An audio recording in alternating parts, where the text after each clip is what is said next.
ya. Yang pertama, bukan menjadi ajang pembuktian jago-jagoan atau dianggap bagus. Ya, ingat kita semua ciptaan Tuhan, gitu ya. Nah, yang kedua, semua peserta akan di-mute selama sesi kecuali saat diberikan kesempatan bertanya langsung, ya. Ini berlaku nggak ya? Kurang tahu ya, nanti deh kita ngomongin lagi. Yang ketiga, pertanyaan-pertanyaan bisa diketik di kolom chat. Nah, ini yang penting nih. Pertanyaan bisa diketik di kolom chat, nanti akan dipilih oleh host dan co-host yang adalah admin dan Momot BFC. Ya, yang keempat, dilarang spam, jualan atau iklan gitu ya. Ya, di chat nggak boleh. Ya, jualan obat pelangsing, ya meskipun saya gemuk nggak apa-apa ya. Jangan jual ya. Yang kelima, dilarang menjelekan orang lain. Yang keenam, dilarang berkomentar mengandung unsur sara dan berkata tidak sopan. Ingat ya, kalian adalah anak-anak terang, anak-anak Tuhan. Ya, harus benar pikirannya, harus hatinya bersih. Yang ketujuh adalah keputusan host dan co-host adalah mutlak. Yang kedelapan, jika ada yang melanggar peraturan dengan sangat berberat hati, kita akan kick dari Zoom meeting. Oke, udah jelas ya? Dan, oke, yuk kita sebelum mulai aktivitas apapun, kita selalu berdoa. Ya, saya pimpin doa buka kali ini. Nanti doa tutup saya tunjuk ya di antara kalian ya. Nggak bercanda. Nanti saya kalau ingat saya doa lagi. Oke, yuk kita mau berdoa. Kita lipat tangan, kita tutup mata, kita berdoa kepada Tuhan Yesus. Tuhan Yesus, terima kasih. Tuhan, kalau sampai saat ini perlindungan-Mu sungguh nyata di tempat ini bagi kami. Bagi setiap kami di tempat ini, kami yakin dan sungguh keluarga kami juga diberkati dan dilindungi hari demi hari oleh Engkau. Terima kasih Bapak untuk kesempatan seminar online Zoom kali ini dan juga pembicara yang luar biasa. Beri Likumahua, Engkau berkati hambanya Bapak yang melayani di Zoom kali ini menjadi berkat bagi kita semua khususnya di dalam bidang bass. Melalui skill-skillnya dan pengalamannya boleh menjadi berkat bagi kita semua yang ada di sini. Terima kasih juga ya Bapak kalau kami boleh terus diberkati di dalam masa pandemi ini. Kami tidak dapat melalui tanpa Engkau ya Bapak. Perlindungan dan penyertaan-Mu sungguh nyata bagi kami. Dan saatnya kami memulai acara, Tuhan yang pimpin acara hari ini, dari awal, pertengahan, hingga akhir hadirat-Mu nyata di tempat ini. Kami mau bersyukur selalu dan selalu memuji dan memuliakan nama-Mu saja, Bapa. Di dalam nama Tuhan Yesus, kami sudah berdoa dan mengucap syukur. Semua yang percaya katakan, amin. Amin. Ya. Oke, dan sponsor kita ada Basku dan Originalisto ya. Bingung mau beli gear dan perlengkapan bass di mana? Basku.id menyediakan perlengkapan bass mulai dari senar, gear, dan juga bassnya ya. Banyak pilihan dan juga merek terkenal seperti Sire, Music Man, Backus, dan lainnya. Hubungi Basku ID sekarang juga. Originalisto ya. Kaos keren, langsung cek aja ke Originalisto. Ya, Q&A nanti ya. Dan juga kita untuk teman-teman yang punya kerinduan hati untuk menabur di basis WordPress, tentunya dengan ini teman-teman ya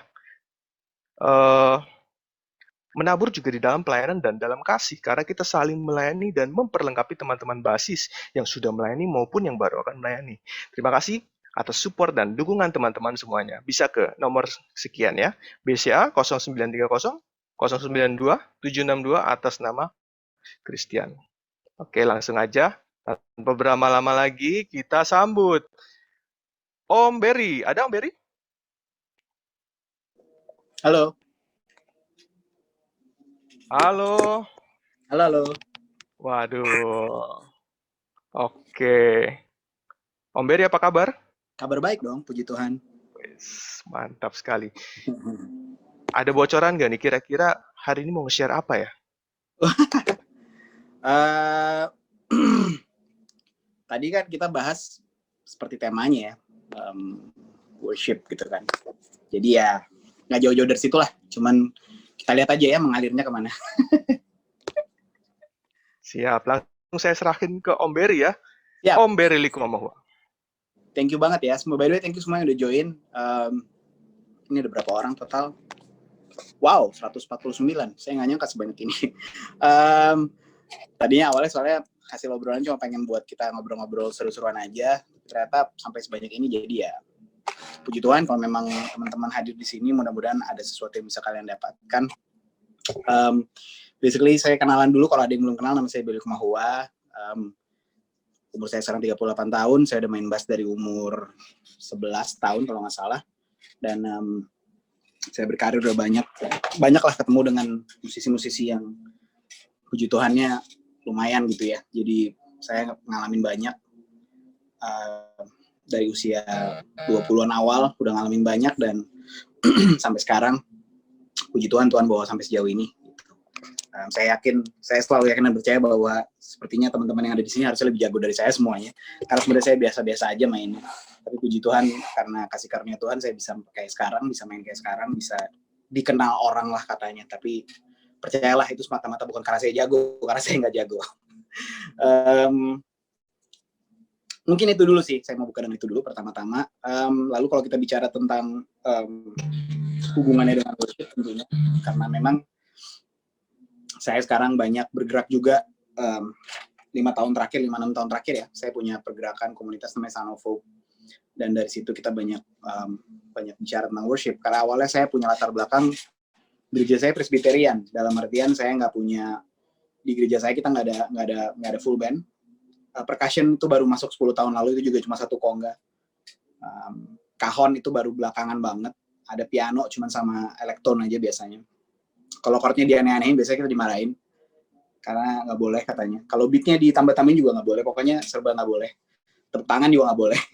Jadi saya baru ngerti namanya praise and worship itu baru 5-6 tahun terakhir gitu. Jadi dan sejujurnya itu menjadi sebuah titik balik juga buat saya pribadi, dan mempengaruhi cara saya bermain juga tentunya. Tapi di luar itu semua, dari saya masih kecil, papa saya almarhum Ben Likumahua udah bilang, dimanapun kamu bermusik untuk Tuhan. Kamu bermusik bukan buat yang hire kamu bermusik bukan hanya buat menghibur mereka yang datang nonton, tapi kamu buat Tuhan. Karena semua yang kamu punya, kamu dapat dari Tuhan. Jadi semua talenta kamu kembalikan buat memuliakan nama Tuhan.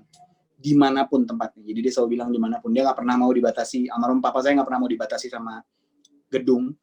Jadi buat dia, ketika dia main di klub, ya dia main buat Tuhan. Ketika dia main di jazz club, ketika main di lapangan, dia main buat Tuhan. Di gereja, dia main buat Tuhan. Basically itu, kita start dari situ. Saya udah siapin, biar gaya ya, saya siapin sedikit PowerPoint. biar gaya. Saya siapin sedikit PowerPoint dengan tujuan lebih mudah lah buat teman-teman mengerti. Nanti boleh share pertanyaan, kalau teman-teman yang mau nanya boleh. Tapi saya mau share dulu sedikit apa yang saya dapat gitu ya selama 5 tahun terakhir. Saya udah siapin PowerPoint, boleh tolong di share PowerPoint-nya, Bro Teguh mungkin. Siap. Oke, kita cepat aja kok. Worship with understanding ya. Jadi menurut saya, ketika kita bicara praise and worship, terutama kita bicara worship, kita harus punya pemahaman dulu. Kalau kita nggak punya pemahaman, kita punya paradigma yang salah, punya visi yang salah, punya konteks yang salah, itu bisa sangat mempengaruhi gimana kita menyikapi segala sesuatu. Next slide. Yes. Praise. Ini paling sering ya, praise and worship. Ini perkataan ini paling sering saya baru kenal kata-kata praise and worship dan mengerti versi Indonesia itu gara-gara saya baru terjun di pelayanan 5-6 tahun terakhir, di mana saya benar-benar terjun di pelayanan mimbar gitu ya. Karena sebelumnya dulu kan saya kalau pelayanan tuh saya guru sekolah minggu, atau saya main piano karena gereja saya Presbyterian nggak boleh. Tadi saya bilang nggak boleh pakai musik live band. Jadi waktu saya terjun di dunia pelayanan bareng sama Hope, baru saya mulai tahu tuh kayak gimana sih kalau praise and worship. Sebagian bilang pokoknya kalau praise and worship itu biasanya 2 lagu praise, 3 lagu worship. Maksudnya apa 2 lagu praise, 3 lagu worship? Saya nggak pernah nyambung dengan poin mindset seperti itu. Lalu barulah saya mengerti bahwa sebenarnya katanya mereka yang disebut dengan praise dan worship, praise itu lagu cepat, worship itu lagu pelan. Jadi setelah saya mengerti ini, saya jujur ya, saya minta maaf kalau teman-teman masih ada yang punya pemahaman yang seperti itu, dan misalnya teman-teman nggak setuju sama saya, nggak apa-apa, kita agree to disagree. Tapi yang saya dapat gini, praise and worship itu lebih dari sekedar irama, lebih dari sekedar tempo. Dan kebetulan saya dimentorin sama Chris Manusama, dan beliau juga menyatakan yang sama. Dia bilang, banyak orang mengkategorisasikan praise sama worship itu cuma bicara soal tempo. Jadi kalau praise itu lagu cepat, ya kalau Ku diberi kuasa, Allahku dahsyat, apalagi You Are, itu lagu praise gitu. Tapi kalau lagu worship, pokoknya lagu pelan. Jadi misalnya kita bawain King Kong badannya besar tapi dibikin temponya pelan, ya itu jadi lagu worship. Ya enggak kayak gitu kan. Tapi yang kita tahu praise and worship itu bicara tentang apa yang terkandung dalam liriknya. Liriknya lagi ngomongin apa sih gitu. Nah, praise and worship yang saya share di sini, praise itu pujian sesuai dengan bahasanya ya, pujian penyembahan. Pujian bisa buat siapa saja. yang berbuat baik buat kita atau memiliki andil atau peran dalam kehidupan kita. Misalnya saya dibantuin sama satpam depan rumah saya nih, dia bukain pintu, saya bisa kasih dia pujian, wah gila nih orang kerjanya sigap banget, begitu gue mau keluarin mobil langsung buka pintu gitu, itu kan pujian. Itu bisa buat siapa aja, ada orang bantu kita, ada orang nolongin kita bisa puji mereka, kita bisa bilang ini orang hebat banget gitu. Tapi when it comes to worship atau penyembahan, itu eksklusif, cuma buat Tuhan, harusnya. Masalahnya kita ini memang terlahir, kita tuh menyembah. Kita tuh, manusia tuh terlahir sebagai makhluk yang suka menyembah. Mungkin lu bisa menyembah pekerjaan lu, mungkin lu bisa menyembah karir lu bisa sembah instrumen lu bisa sembah keahlian bermusik lu, sembah istri lu, sembah pacar lu, gue gak tahu sembah siapa, sembah artis idolamu. Kalau teman-teman suka ke Bali gitu iseng ya, kalau saya pernah ke Bali di satu klub di Bali tuh, ini zaman saya masih ngaco ya, masih suka mabok, jadi ada satu tempat saya mabok di Legian situ, itu di dalam klubnya biasanya ada pada bakar segala sesuatu yang bisa dibakar ya, dan ada Bob Marley di situ ditaruh di kayak ada dupanya gitu, pokoknya dia kayak disembah gitu, jadi ada penyembahan buat Bob Marley. Ya itu bukan sesuatu yang nggak mungkin, banyak orang yang melakukan itu. Bahkan mungkin kita suka sama Joko Pastorius, saya juga dulu gitu ngefans banget sama Joko Pastorius, gue pengen jadi the next Joko Pastorius, gue sembah Joko Pastorius. Pada dasarnya manusia tuh makhluk yang suka menyembah. Nah masalahnya kita menyembah siapa gitu. Nah, kalau saya yakin dan percaya bahwa penyembahan itu eksklusif cuma punya Tuhan. So ketika kita bicara praise and worship, please kita buang pemikiran bahwa oh praise lagu cepat, worship lagu pelan, no, nggak, kita ganti dulu, kita dobrak banget itu. Praise and worship itu bicara tentang kandungan esensi dari lagu itu sendiri seperti apa. Bahkan nantinya beyond, it's more than just a song, it's more than just the music. Praise and worship itu lebih dari itu semua. Bahkan seluruh hidup kita harusnya menjadi worship itu sendiri. Oke, next slide. Nah, 2 Tawarikh 29 ayat 28, seluruh jemaah sujud menyembah sementara nyanyian dinyanyikan dan akhiri dibunyikan. Semuanya itu berlangsung sampai korban bakaran habis terbakar. Teman-teman sabar ya, nanti saya akan masuk ke bagian bassnya. Tapi saya jelasin ini dulu. Menyembah itu melibatkan total surrender. Ya, total surrender kenapa? Karena tadi dibilang seluruh jemaah sujud menyembah. Mereka menyembah sementara nyanyian dinyanyikan dan akhiri dibunyikan. Sementara nyanyian dinyanyikan dan akhiri dibunyikan. Sementara ada yang main musik, mereka nyembah. Nah, sujud menyembah itu sampai mukanya ke tanah biasanya. Kalau orang-orang zaman dulu ya, zaman di Yahudi. Kalau kita kan di gereja mungkin nggak kayak gitu sekarang. Tapi semuanya seperti itu. Dan itu berlangsung sampai korban bakaran habis terbakar. Nah itu melibatkan total surrender. Dalam artian kita berserah penuh sepenuhnya. Berserah bukan menyerah ya, beda ya. Next slide. Cepat kok, ini cuma ada 10 halaman. Menyembah itu mengandung unsur sekalipun. Saya suka ambil ayatnya dari ini, teman-teman nanti bisa baca sendirilah. Daniel 3, saya cuma mau baca yang poin aja ya. Daniel 3 ayat 15-17. Kalau ayat 16-nya bilang, lalu Sadrak, Mesak, Abednego menjawab, tidak ada gunanya kami memberi jawab kepada Tuanku dalam hal ini, ya kan, dibilang seperti itu.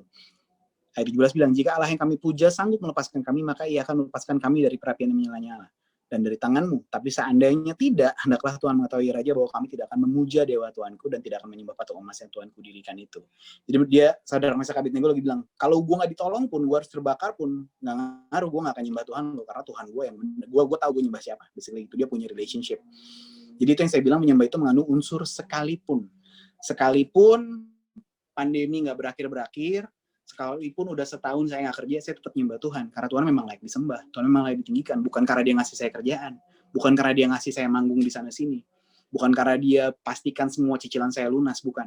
Tapi karena Tuhan memang layak disembah. Jadi menyembah itu mengandung unsur sekalipun. Makanya beda sama praise tadi kan. Kalau pujian kan, ya udah, lo bantuin gue puji lo, bisa kapan aja. Tapi kalau menyembah nggak kayak gitu. Menyembah itu punya hubungan, punya relationship, punya kepercayaan, punya konsistensi gitu. Itu yang membuatnya menjadi sangat berbeda. Next slide. Nah, akan aneh apabila seseorang mengaku sebagai penyembah, namun berhenti menyembah saat ia keluar ruang ibadah. Sayang sekali banyak dari kita yang seperti itu. Saya pun suka gitu kok. Saya ngomong kayak gini bukan soal ngajar-ngajarin, tapi saya pun merasa seperti itu. Kadang-kadang ada kalanya kita lagi praise and worship bisa keren banget, Tuhan kau luar biasa, tapi begitu kita turun ketemu orang di parkiran, kita punya masalah, kita bisa keluar kata-kata kotor, kita bisa maki dia, kita bisa marahin dia. So hidup kita nggak jadi sebuah penyembahan, karena penyembahan kita ternyata cuma ada di mimbar aja, cuma ada di momen ketika kita lagi main musik menyembah Tuhan. Padahal harusnya penyembahan itu setiap hari, setiap langkah kita itu menyembah, setiap langkah kita itu menjadi sebuah persembahan yang hidup. Gitu. Next slide. Yes, kita mulai masuk. Mazmur 33 ayat 2 dan 3 bilang gini, bersyukurlah kepada Tuhan dengan kecapi, bermazmurlah baginya dengan gambus 10 tali. Ini kayaknya Gambus 10 tahun ini kayaknya bass 10 string gitu kali ya, bassnya Buddha Dickens kali, nggak tahu juga. Nyanyikanlah baginya nyanyian baru, petiklah kecapi baik-baik dengan sorak-sorai. Nah ini kan dibilangnya petiklah kecapi baik-baik dengan sorak-sorai. Kalau bahasa Inggrisnya, play skillfully unto the Lord. Wih, saya pas ketemu ayat ini 5 tahun lalu, saya kayak, what? Disuruh play skillfully, jadi lu harus punya skill yang memadai. Jadi lu nggak bisa lagi tuh punya alasan, ya namanya juga pelayanan bro, gitu. Harusnya jangan. Karena harusnya play skillfully unto the Lord. Bahkan kalau kita belajar ya, Daud pada masa itu bukannya ditawari, saya lupa ditawari berapa. Daud mengganti korban bakaran dengan musik. Jadi musiknya dibunyikan selama dia memimpin Israel 30 tahun di masa kejayaannya Israel. Dia memimpin dengan ada 144 sekian, saya lupa tepatnya. Mungkin ada yang bisa bantu nanti saya lupa ya tepatnya berapa. Cuman pokoknya ada sekian ratus musisi, mereka dibayar. Mereka bukan bayar, mereka ditugaskan untuk menyembah gitu. Jadi mereka cuma muji menyembah Tuhan aja, nyanyiin pujian 8 jam. Jadi ganti shift gitu. Sampai dan gini, mereka ini semua ahli musik. Jadi bukan sembarangan lu bisa main gitar. Bisa, yaudah yuk ikut menyembah bareng sama perintahnya Raja Daud gitu. Enggak, ini ahli musik. Jadi lu bayangin mereka memang musikolog, mereka memang ahli-ahli di bidangnya gitu ya. Kalau kita boleh pakai konteks orang Indonesia, bayangin yang main bass tuh semuanya tuh yang ahli-ahli di Indonesia nih, Ronald Steven di situ ya kan, ada Omates mungkin di situ, ada siapa lagi, banyak lah pokoknya semua yang keren-keren gitu, ada Ula Patislano mungkin yang gitarnya, ada Jerry Talele mungkin gitu ya. Jadi semua musisi yang keren-keren ini disuruh bertugasnya untuk melayani Tuhan gitu, tugasnya cuma nyanyi aja 8 jam, nanti 8 jam selesai ganti shift orang berikutnya. Jadi ahli gitu, play skillfully unto the Lord gitu. Jadi saya nggak percaya bahwa, sayang banget, banyak banget yang saya maaf banget ya, tapi saya harus ngomong, sayangnya banyak banget gereja yang masih, bukan gimana saya cara ngomongnya biar enak kedengerannya supaya saya nggak disalahkan. Basically gini, banyak orang yang menganggap bahwa ketika kita melayani Tuhan itu yang penting hati. Setuju, saya setuju banget. Hati memang nomor 1. Tapi setelah hati kita juga harus upgrade diri kita. Kita nggak bisa gitu-gitu doang dong. Kalau saya punya mindset gini, kalau saya main buat Glenn Fredly almarhum, saya ngulik. Saya belajar banget materinya supaya saya nggak salah pas manggung. Atau waktu saya main sama Faris RM, atau waktu saya main sama Indra Lesmana, atau sama siapapun, Chandra Darusman, saya harus ngulik materinya supaya ketika nanti manggung, saya nggak salah main. Harusnya buat Raja di atas segala raja lebih dari itu dong. Saya selalu bilang kayak gitu. Jadi kayak kalau lu kuasai materi buat main di klub aja gila-gilaan, masa buat Tuhan di hadapan Tuhan lo nggak mau mainin gila-gilaan sih? 100% kalau perlu 200%. Kalau saya selalu bilangnya kayak gitu. So, saya nggak percaya bahwa kalau kita melayani kita hanya sampai di tahap yang penting kan hatinya bro. Harusnya enggak. Harusnya level kita udah nggak di situ. Levelnya kita harusnya gini, gue mau kasih yang terbaik. Gimana caranya setiap nada yang gue bunyi ini masuk. Setiap nada yang gue bunyi ini memberi esensi baru buat musiknya, memberi perspektif yang baru. Gitu. Nah itu yang kadang-kadang sayangnya kita suka terjebak dengan paradigma itu, bahwa yang penting kan hatinya gitu ya. Itu mudah-mudahan sih teman-teman di sini nggak seperti itu. Saya yakin nggak ada yang kayak gitulah. Next slide. Yes. Excellence adalah bentuk penyembahan. Ayatnya di Kolose 3. Langsung ayat 23-nya aja ya, teman-teman, itu boleh baca sendiri. 22 dan sampai 23 bilang, yang 23-nya bilang, apapun juga yang kamu perbuatlah dengan segenap hatimu seperti untuk Tuhan dan bukan untuk manusia. So, waktu kita melayani, ya bayangin kita melayani buat Tuhan gitu, bukan buat musik director kita, bukan buat pendeta kita, gembala kita biar seneng. Apalagi bukan buat jemaat yang hadir doang gitu. Jemaat yang hadir tuh harusnya ngikut sama kita. Kita bukan lagi menghibur mereka kok. Kita bukan lagi memberi mereka hiburan. Kalau mereka mau hiburan, boleh coba tempat lain aja gitu. Di sini kita mau nyembah Tuhan. So teman-teman yang datang harusnya kita nggak beri mereka performance. Kita lagi nggak ngasih mereka performance. Kalau ada yang jadi penonton, harusnya penonton kita surga. Penonton kita harusnya Tuhan. So waktu kita berikan itu buat Tuhan, berikanlah yang terbaik. Nah ini saya sering ini jadi satu perdebatan lah. 2-3 tahun lalu, kalau nggak salah 3 tahun lalu kali, saya nge-post di Instagram, banyak banget yang komplain, pada bilang, wah KBRI kalau main bass lagi pelayanan tuh berisik, kebanyakan solo, kebanyakan gini, mencuri kemuliaan Tuhan. Gila, gue capek banget dengar kata-kata mencuri kemuliaan Tuhan sejujur-jujurnya.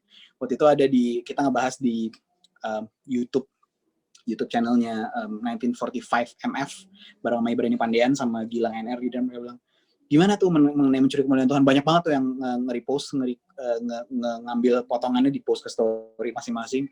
Saya setuju nih, Karena gini, memang saya suka bingung dengan kata-kata mencuri kemuliaan Tuhan ya gitu. Kalau orang ngomong mencuri kemuliaan Tuhan, berarti dia lagi nyamain kemuliaan Tuhan sama sesuatu yang gampangan di dunia ini gitu. Masa iya sih kemuliaan Tuhan bisa dicuri cuman sama saya nge-slap? Harusnya kan enggak dong. Kalau sampai ada orang yang terkesan nonton gue karena gue nge-slap, berarti yang salah kan bukan gue, yang salah mungkin orangnya dong. Kenapa dia fokus ngeliatin gue nge-slap? Kenapa dia fokus ngeliatin gue lagi mainin licks yang banyak gitu? Satu. Kedua, oke, bisa jadi kadang-kadang gini, emang ada sih orang-orang yang memang pengen tampil. Tapi kalau saya kebetulan, puji Tuhannya ya, saya tuh nggak tertarik buat tampil di gereja sejujurnya. Karena gue udah main di mana-mana gitu. Jadi kalau gue di gereja, gue cuma fokus sama Tuhan. So most of the time ketika saya ngisi, nanti kita akan jadi pembahasan nih, teman-teman boleh tanya ke saya. Tapi kalau mungkin teman-teman ada yang mungkin pernah dengar lagu aransemen saya, Aku Diberi Kuasa, bareng sama Sanovo. Ada part-part yang sampai dibikin repost segala macam, orang pada bikin versinya masing-masing, ditranscribe segala macam. Ada alasannya saya mainin nada-nada itu, gitu.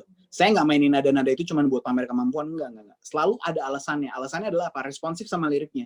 Jadi waktu liriknya lagi ngomong sesuatu, gue responsif sama liriknya dengan permainan gue. Gitu. Nah itu yang mungkin teman-teman nggak banyak yang tahu di sini. Tapi saya sebagai seorang pemain bass pun, saya tuh penghafal lirik. Saya sebisa mungkin menghafal lirik. Jadi saya nggak cuma sekedar main dangdung part gue C, F, enggak. Gue harus tahu lagunya lagi ngomong tentang apa. Karena when it comes to praise and worship, apalagi kita bicara praise and worship dulu nih ya, konteksnya di praise and worship dulu. Harusnya lu ngerti lagunya, karena lagu itu lagi mendeklarasikan firman Tuhan kan. Kita lagi cerita sesuatu yang firman Tuhan based gitu, dasarnya tuh firman Tuhan. So seharusnya kita nggak cuma sekedar main doang, oh C, F, ada tuti, selesai. Enggak, harusnya nggak kayak gitu, menurut saya. Kalau saya salah, teman-teman boleh kritik. Saya orangnya seneng diskusi kok. Tapi ya itu pendapat saya kayak gitu. So sayangnya masih banyak yang punya pemikiran seperti itu, kayak lo mencuri kemuliaan Tuhan. I don't know, mungkin ada juga sih orang yang seperti tadi saya bilang mencari panggung melalui mimbar pelayanan. Cuman harusnya itu kita bisa bedain banget, karena mimbar sama panggung tuh bener-bener nggak sama. Waktu kita di panggung, lu mau pamer kemampuan sekeren Frankie Sadikin kek, lu mau pamer kemampuan sekeren Fajar Adi Nugroho, up to you. Tapi kalau kita lagi ada di mimbar, harusnya fokusnya senternya Tuhan gitu. So apapun yang kita bunyikan harusnya berhubungan sama kenapa kita menyembah Dia gitu. Kenapa gue kasih nada ini? Karena dia layak dikasih nada kayak gini. Saya paling bingung kalau saya dibilang gini, ada yang pernah bilang gini, bisa nggak sih kalau main di gereja mainnya simple-simple aja? Loh, ntar dulu. Kalau gue mainnya simple-simple aja, sorry ya, saya nggak bilang musik lain lebih jelek dari saya, nggak, sama sekali nggak. Setiap orang kan punya seleranya masing-masing. Kebetulan selera saya suka nada-nada yang kromatis, saya suka nada-nada yang metatonik. That's how I express myself. Itu cara saya mengekspresikan diri gitu.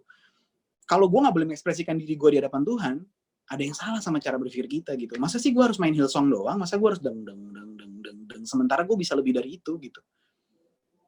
Ngerti nggak teman-teman maksudnya? Mudah-mudahan teman-teman paham ya, supaya nggak salah nangkep ya. Enggak loh. Saya sukanya gospel, saya sukanya dengerin Kirk Franklin, saya sukanya dengerin Israel Houghton, saya suka dengerin Fred Hammond, saya suka dengerin Marvin Sapp, James Fortune. Kalau kalian denger musiknya mereka, itu setengah mati susahnya gitu. Lo ngafalin satu lagu aja, hitsnya banyak banget. Nah, saya pernah pelayanan, ada yang nanya, itu musiknya siapa? Kok penyanyinya fals ya? Ada yang pernah bilang kayak gitu. Lucunya ya. Ada yang pernah bilang kayak gitu. Kok penyanyinya fals ya? Nggak masuk. Padahal yang nyanyi, pas saya lihat, saya cek penyanyi saya, oh, ada Albert Fakdauer, waktu itu ada Raymonde, kayaknya mereka nggak mungkin fals deh. Oh, saya baru sadar. Harmoninya miring-miring. Jadi rupanya nggak masuk nih di kupingnya. Oh, biasa dengernya major doang, major 7 doang. Begitu dengar harmoni yang ada minor 9-nya tuh jadi aneh buat mereka. Ada 13-nya, ada 11-nya tuh jadi aneh. So, kita lagi bilang gini, semua orang diseragamkan harus bermain sesuai dengan pola A gitu. Padahal semua orang punya definisinya masing-masing kan. Itu yang menurut saya sayangnya di dunia industri tanda kutip musik gereja itu masih suka seperti itu. Masih suka menganggap, nggak boleh kayak gitu, nggak boleh kayak gitu.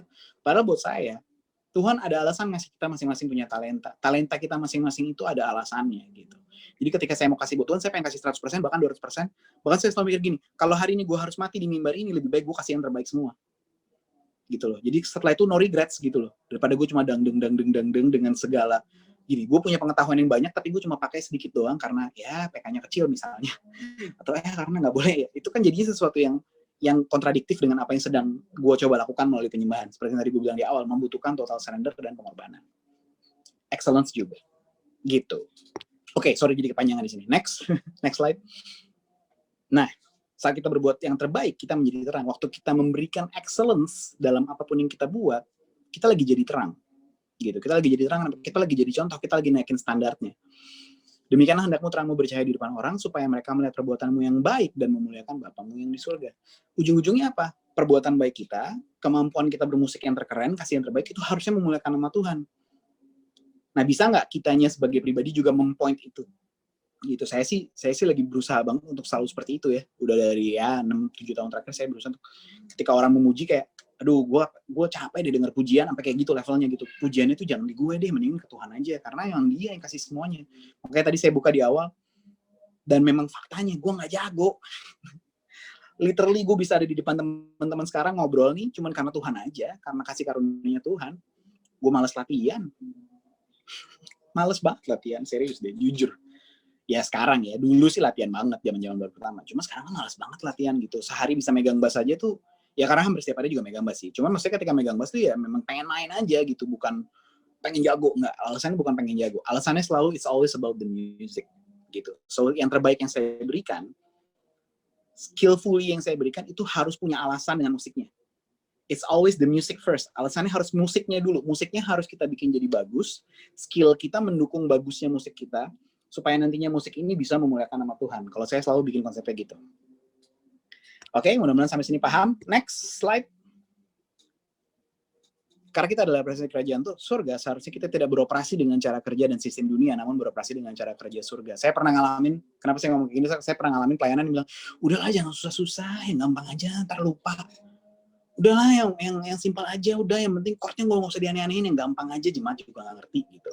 Saya pernah ngalamin pelayanan seperti itu. Saya nggak bilang bahwa itu salah, nggak. Mungkin ada kalanya memang simple it's better gitu. Kayak saya contoh sebagai orang yang besar di gereja lama, lagu Tiap Langkahku gitu, tiap langkahku diatur oleh Tuhan. Kalau chordnya dianeh-anehin juga nggak enak, karena lagu itu emang udah enaknya kayak gitu.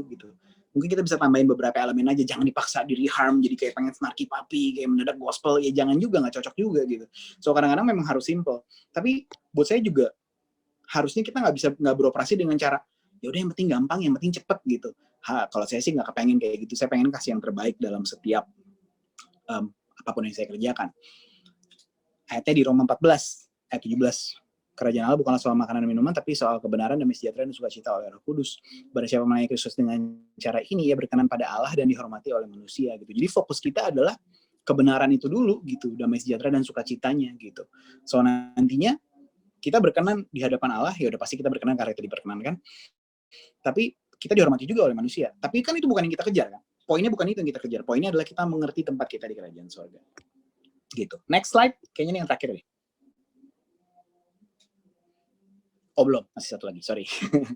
Revolutionary, Yesus mendobrak cara pandang dunia dan menjalankan cara pandang surga. Seharusnya kita pun demikian, tidak lagi menggunakan cara-cara lama. Jadi apapun cara-cara lama yang kita biasa nih, dibentuk standarisasinya seperti itu, kita harusnya bisa dobrak itu. Gitu. Jadi siapa yang ada di dalam Kristus adalah ciptaan yang baru, yang lama sudah berlalu, sesungguhnya yang baru sudah datang. Dalam artian, setiap hari kita melatih diri kita untuk menambah ilmu, menambah skill, supaya kita udah gak jadi diri kita yang lama lagi, tapi kita benar-benar menjadi diri yang baru terus setiap hari. Kita dobrak terus gitu. Tapi dobrak nggak sama dengan rebel ya. Jangan sampai dipikir, oh karena di sini saya akan mendobrak dan menyatakan kepada music director dan gembala saya. Salah lu, nggak kayak gitu. Revolutionary itu gini, dalam artinya kita punya ide baru, kita punya terobosan-terobosan baru yang mendukung musik kita dan pelayanan kita. Oke, next. Next slide. Habis. Oh, habis ya? Oke, sorry. Wah, ketinggalan satu berarti. Ayat terakhir adalah di ayat Roma 12 ayat 1 yang dibilang, hendaklah kamu memberikan tubuhmu sebagai persembahan yang hidup, yang berkenan di hadapan Allah. Saya lagi bilang gini, musik kita tuh cuma media. Worship with the bass, itu cuma media. Tapi pada akhirnya tetap hidup kita yang sangat mencerminkan itu semua. Karena percuma kayak tadi saya bilang, kita memuji Tuhan. Karena saya dulu orangnya kayak gitu ya, saya pernah kayak gitu. Saya pernah muji-muji Tuhan di gereja, tapi turun itu saya ngaco lagi gitu. Nggak ada gunanya juga. Nggak menjadi sebuah revelation, nggak menjadi sebuah terobosan buat banyak orang. Gitu. Oke, sampai situ.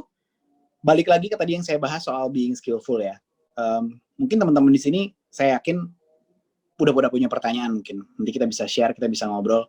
Tadi kayaknya sih kalau saya dikasih tahu kayak udah ada banyak pertanyaannya katanya, teman kayaknya daripada saya ngomong doang, karena saya tadi udah bilang juga bahwa saya cuma pengen ngomong sebentar aja, sisanya saya pengen ngebahas pertanyaan supaya waktunya efektif nih, karena saya cuma punya waktu sampai sekitar jam 8.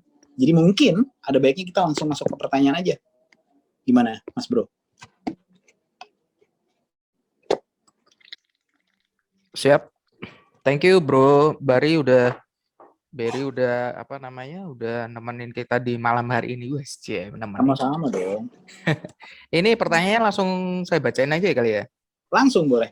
Siap. Ini yang pertama dari Doni Christian. Kak, Ya. bagaimana cara menghadapi pemain keyboard yang ambil low bass melulu dan chordnya beda sama latihan, terus ngadepin drummer yang kicknya bandel nggak mau teratur? Thank you. Aduh, ini ya, memang kadang-kadang kita dihadapi dengan yang seperti ini ya. Puji Tuhan saya cuma ngadepin itu kayak sekali apa 2 kali deh. Saya nggak pernah ngalamin lagi. Saya pernah ngalamin itu karena kebetulan orangnya dulu piananya pemain klasik, jadi rupanya dia kalau nggak pakai tangan kirinya itu dia bingung main tangan kanannya gimana gitu. Jadi ya beda case. Cuman saya banyak banget dapat cerita kayak gini dari teman-teman pemain bass. Kak, gimana ya dia tangan kirinya tuh. Nah ini kadang-kadang saya mesti ngomong gini. Mungkin ini terdengar tidak enak didengar ya, karena murid saya pernah share ini juga. Rupanya si pemain keyboard itu nggak percaya sama pemain bassnya, karena pemain bassnya sering salah. Jadi waktu itu saya bilang murid saya, berarti lu introspeksi diri deh. Jangan-jangan dia kayak gitu karena lu sering salah, karena lu nggak bisa memainkan dengan tepat chord yang udah diminta. Lu salah lewat terus, hits-hitsnya lewat terus. Jadi dia kebiasaan mainin tangan kirinya supaya aman gitu. Ada loh case-case kayak gitu. Jadi rupanya ternyata dia bukan karena dia nggak suka sama main bass, enggak, tapi karena dia nggak yakin nanti chordnya udah. Ngerti kan maksudnya? Teman-teman ngerti kan? Pasti kan kayak, let's say, saya selalu bilang ini, chordnya C minor 7, pemain bassnya nggak pegang C, pegangnya A, jadi A minor 9 bunyinya gitu. Lu mau paksa kayak gimana bunyinya dia minor 9. So kadang-kadang orang mungkin gue nggak pengen ke situ bunyinya, apalagi kalau case-nya si pemain keyboard ini adalah MD gitu ya, atau music director-nya, dia kayak gue nggak pengen ke situ chord-nya gitu. Cuman karena lo paksain jadinya bunyinya jadi gini nih, akhirnya dia ngotot dengan low banget. Saya pernah ngalamin juga teman-teman yang cerita bener-bener low-nya tuh low banget yang bener-bener sampai ngotot gitu loh.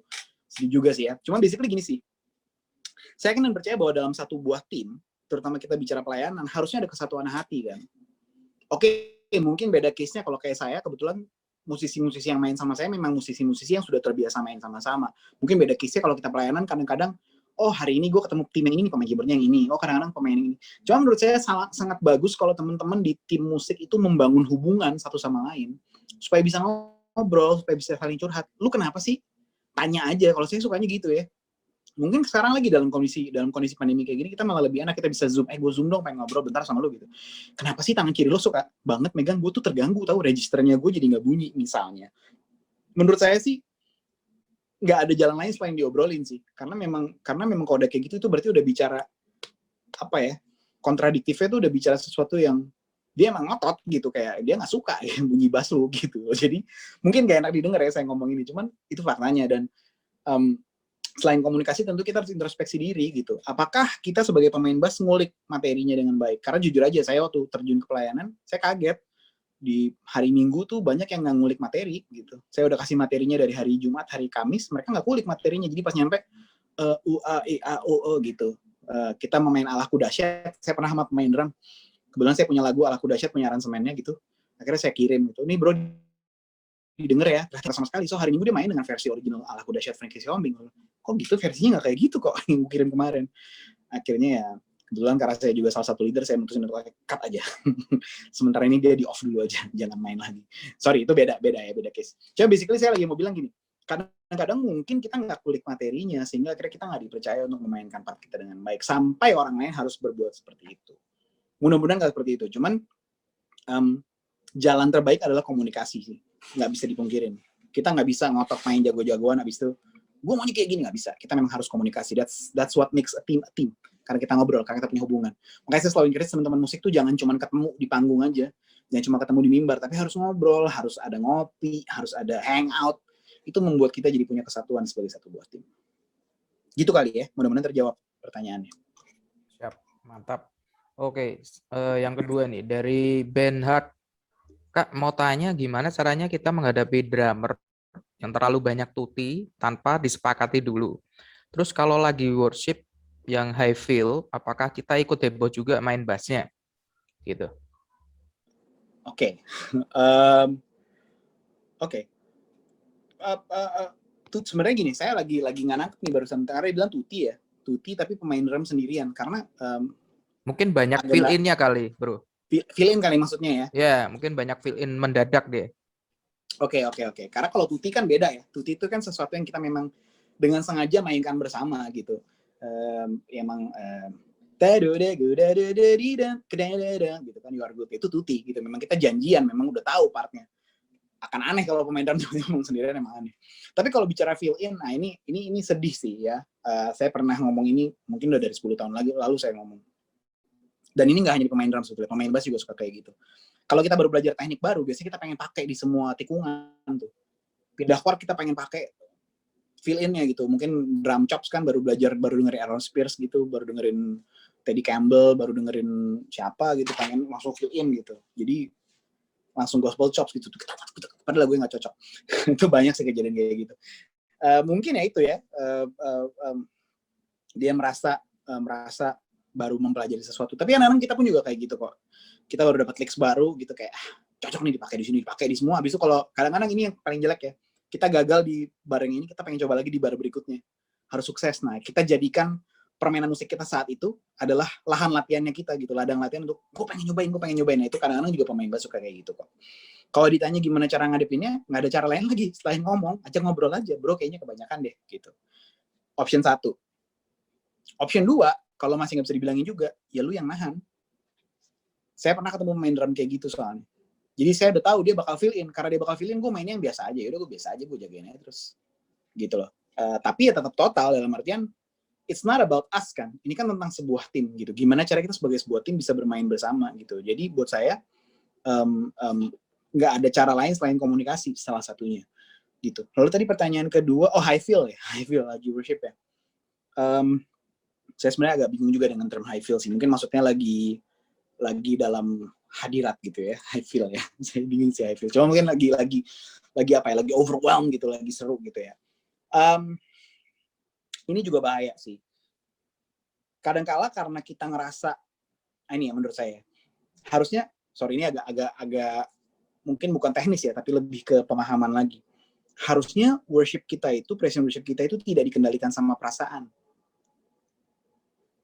Karena menurut saya ketika kita menyembah Tuhan tuh harusnya lebih dari perasaan, tapi kita dari pemahaman. Kita mengerti bahwa Tuhan ada di situ, kita nggak perlu rasa-rasa dia kan. Kan banyak orang bilang, wah praise worship-nya bagus banget tadi, bulu kuduk gue merinding gitu. Bulu kuduk gue berdiri semua gitu. Tuhan tuh kita samain sama bulu kuduk gitu. Kayak ada Tuhan tuh kalau bulu kuduk kita berdiri gitu, berarti ada Tuhan. Kalau kita nggak merinding berarti nggak ada Tuhan. Padahal kan enggak. Tuhan bilang 2-3 orang berkumpul dia ada di situ. Dan Tuhan bertahta di atas puji-pujian. Itu tuh kita main musik dia ada di situ kok. Dia selalu ada sama kita juga basically. Jadi itu dulu buat saya, kita jangan membiarkan perasaan kita mengacaukan. Karena waktu kita lagi praise and worship, kita berada di situ bertugas apa? Kita lagi memimpin, kita lagi melit jemaat untuk menyembah Tuhan gitu. So jangan sampai permainan kita mengacaukan gitu. Boleh nggak ngisi? Boleh, saya nggak bilang itu nggak boleh. Tapi harus tahu porsi gitu. Nah masalahnya kadang-kadang mungkin kita nggak tahu porsi gitu. Orang lagi chordnya cuma 1, 2, 3, 4 enak, kita malah ngisinya blues gitu misalnya. Itu kan juga nggak masuk gitu ya. Kita harus bisa melihat dan menempatkan diri kita sebaik mungkin. Menurut saya gini, nggak masalah fill in tuh nggak masalah, ngisi tuh nggak masalah. Tapi please pastikan kita ngerti kenapa kita main kayak gitu. Bukan cuma coba-coba. Karena ketika kita coba-coba kita membahayakan orang lain, tim yang lain. Gitu sih kalau dari saya. Mudah-mudahan terjawab. Mantap. Oke, Yep. next. Boleh. Dari Michael, Metodis Ya. Palembang. Gear apa aja yang selalu kakak pakai untuk pelayanan dan kenapa pakai gear itu? Gear yang saya selalu pakai untuk pelayanan. Saya jujur ya, kalau saya pelayanan tuh saya simple banget gearnya. Saya cuma bawa bassnya aja, sama bawa ear monitor aja, karena sekarang harus pakai ear monitor kan, in-ear. Jadi saya cuma bawa in-ear sama bawa bassnya. Kalau di lokasi nggak disiapin ampli atau head amp, saya biasanya bawa efek saya. Kebetulan saya punya GK Plex dan Gruber Plex yang memang dia ada kayak amp simulatornya. Itu pasti saya pakai. Atau zaman dulu saya pakainya Tone Hammer, Aguilar punya. Itu sekedar basically saya bisa ngandalin bunyi yang saya pengen aja sih. Gitu, karena kadang-kadang kalau kita direct ke di iBox kan bunyinya jadi nggak ada bunyi apa. Maksudnya nggak ada equalizer-nya, nggak ada preamp-nya lah gitu. Jadi kadang-kadang saya biasanya bawa Tone Hammer atau bawa GK Plex. Tapi sejujurnya belakangan ini memang saya nggak pernah bawa gear macam-macam, karena di tempat saya pelayanan kebetulan selalu tersedia head amp GK. Jadi buat saya itu udah aman banget, saya tinggal colbun aja, colok langsung bunyi, tinggal atur aja di sini nanti kayak gimana gitu. Jadi bass aja sih sejauh ini saya udah nggak pernah bawa, bukan nggak pernah, saya membedakan set ketika saya pelayanan dengan set saya ketika manggung. Kalau saya manggung banyak, ada octaver saya punya 2, ada satu yang buat high, ada satu yang buat low, ada chorus, ada envelope filter. Tapi kalau saya lagi pelayanan, saya nggak pakai itu semua, karena pada akhirnya ketika kita melayani, even di jenis musik saya pun ya, di musik gitu, kita kan bukan mau pamer kemampuan, jadi kita sebenarnya nggak ada gunanya juga saya bawa efek banyak-banyak gitu, karena most of the time pasti bisa di cover dengan bunyi yang cuman apa adanya bassnya. Gitu. Mudah-mudahan terjawab. Siap. Oke, next dari Om Rido di Cibinong. Kak Berry, Ya. dalam pelayanan suka terjadi nih, leader band minta basis mainnya harus volumenya kuat biar semangat. Tapi pendeta melarang main volume kuat. Sekiranya kejadian di Bung Berry, mana pilihan terbaik? Atau harus tanya Tuhan, basis pilih yang mana? Kalau saya sih ya, oke, ini mungkin terdengar sok prosedural gitu. Tapi saya percaya banget gini, ketika kita berada dalam sebuah kepemimpinan, kita harus tunduk sama kepemimpinan itu. Gitu. Kalau kita nggak suka dipimpin di situ, ya jangan ada di situ lagi supaya kita nggak dipimpin sama orang yang kita nggak suka. Gitu. Jadi kalau menurut saya, oke, leader band bilang kerasin ampli bassnya, ya udah ikutin. Tapi kalau pendeta bilang kekerasan bassnya, ya turunin. Karena pendeta itu saya bisa jamin dia adalah leader tertinggi dong di situ kan. Haruslah kita ikutin apa kata dia. Kalau ditanya, tapi saya jadi nggak kedengeran mainnya. Nah, berarti mungkin ada yang salah nih sama sistem PA band di gerejanya. Ya kan? Ini yang sering jadi masalah. Mungkin nanti Bro Teguh juga bisa bantu jelasin lagi. Tapi menurut saya gini, kadang-kadang kita pikir nih, logika kita, ampli gue kalau gue nggak keras di sini, gue nggak kedengeran di depan. Padahal kan enggak. Apalagi kalau gereja-gereja yang mungkin udah besar ya, pasti kan udah ada sistem FOH, ada sistem monitor, kan 2 hal yang berbeda. Jadi jangan lo kerasin di ampli supaya lo kedengeran. Yang lo minta monitornya dikerasin supaya lo bisa denger. Kedepannya mau kayak gimana, yaitu saya kadang-kadang gini, kalau kita lagi kerja sebagai tim, itu sebabnya kita harus kenal dengan baik sama semua ya, bahkan sama sound engineer. Saya tuh paling suka ngobrol sama sound engineer gitu, kadang saya suka share, gue tuh suka sound bass gue kayak gini deh, jangan terlalu kayak gini gitu. Saya suka kasih tahu mereka definisinya, gue tuh sukanya sound bassnya low, jangan dibikin jadi middle-nya, jangan terlalu naik segala macem. Nah, dengan kita punya obrolan kayak gitu, sound engineer jadi mengerti apa sih yang kita suka bunyinya seperti apa. Nah, pada akhirnya kita berserah tuh. Selain kita berserah sama Tuhan ya, kita berserah sepenuhnya sama sound engineer. Dia mau keluarin sound kita kayak apa, ya itu urusannya dia. Kita mau keras-keras di panggung, kalau dia matiin ya kita tetap nggak kedengeran juga di jemaat. Apalagi kalau gerejanya udah gede.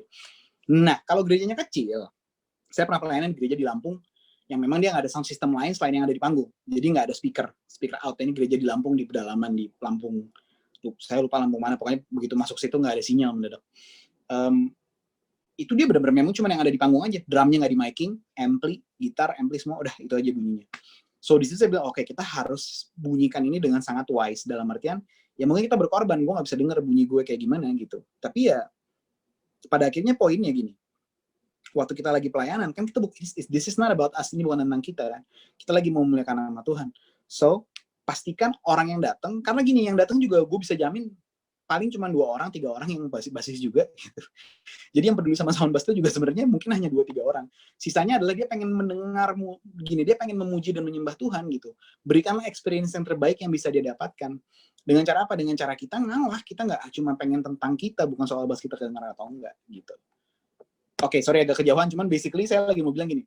Apapun itu, poinnya adalah harus save the music first. It's all about the music first. And then poin utamanya lagi adalah kita lagi melayani Tuhan di situ.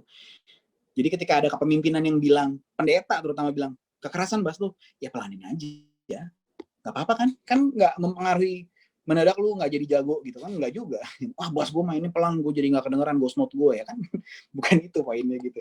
Kalau menurut saya gitu, kita sebagai sebuah tim, kita harus tunduk sama kepemimpinan yang ada di atas. Siapapun itu. Gitu sih. Siap, mantap. Oke, next lanjut lagi. Ini banyak banget soalnya. Dari Mari. Tony Tangerang, sampai mana batasan basis dikatakan overplay? Dan bagaimana sebaiknya posisi basis pada saat deep worship tanpa drum? Apakah tepat jika bass mengambil improvisasi? Oke. Yang pertama soal overplay ya. Overplay itu gini. Oke, kalau ditanya batasannya seperti apa, menurut saya batasannya beda-beda, relatif. tergantung konteks musiknya seperti apa. Kalau konteks musiknya Hillsong, yang model Hillsong sekarang tuh, yang bassnya emang cuma nahan aja, terus gaya main lo mendadak kayak Justin Reigns-nya Israel New Breed, itu overplay menurut saya ya, gitu. Karena harusnya kan nggak kayak gitu. Tapi kalau misalnya style musiknya kayak, katakanlah kayak Israel Houghton, tapi kita mainnya biasa-biasa aja juga, ya itu underplay juga mungkin gitu.